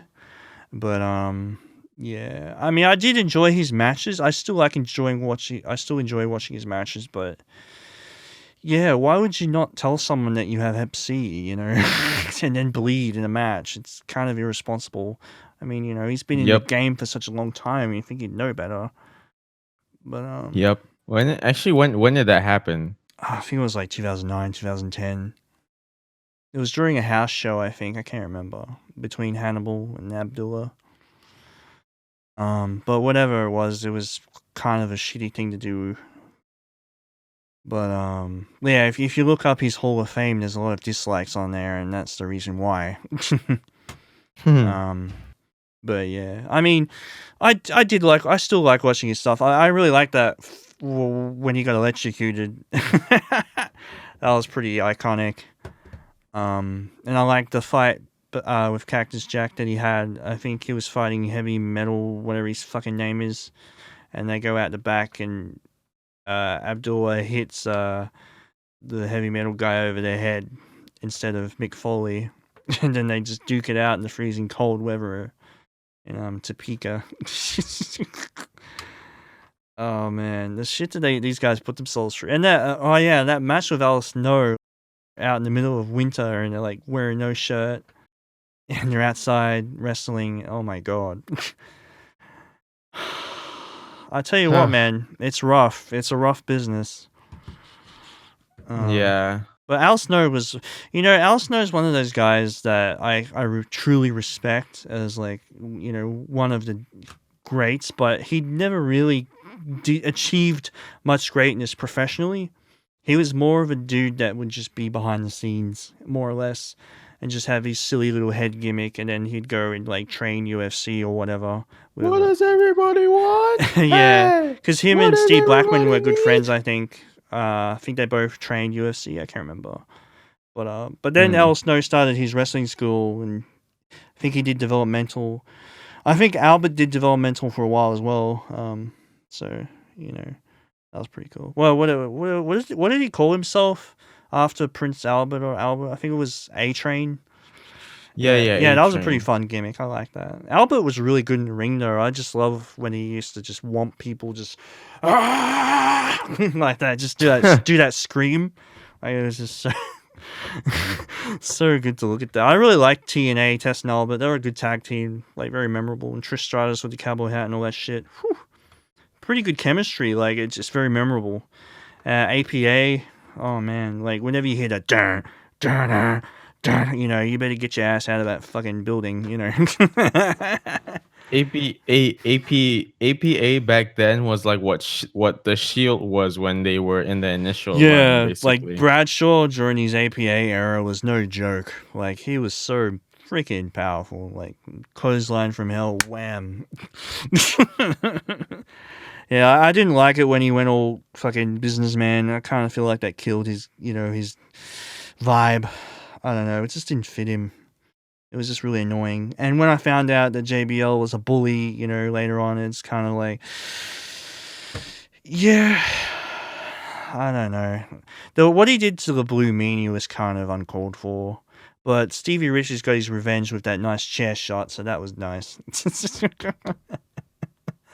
But apparently him and Blue Meanie are good friends now, so I guess it's all water under the bridge, but the whole thing that JBL is a bully is kind of still a thing that floats around, but you know what, it was just so long ago, I don't really care anymore. I've seen interviews of JBL, he seems like a okay dude, but I guess he just gets carried away sometimes, but yeah, it is what it is, man. People do stupid shit, not much you can do to change it, so it's good that they buried the hatchet. Yeah. But yeah, man, this fuck, I'm out of stuff to talk about. I don't know. We're really dumping. Yeah, no, if there's not much to talk about, I think we should just end it here then. Yeah, I think we're good to wrap this up. This has been going on way too long. But thanks for listening, guys. Really appreciate it. We'll definitely be doing more episodes. There's just so much to touch on. But for now, I'm kind of drawing a blank. Oh, I've got something now. I'm going to end it. I'm going to end it anyway. But yeah, thanks for tuning in, guys. Thanks for watching and listening. And we'll see you guys later. Take care.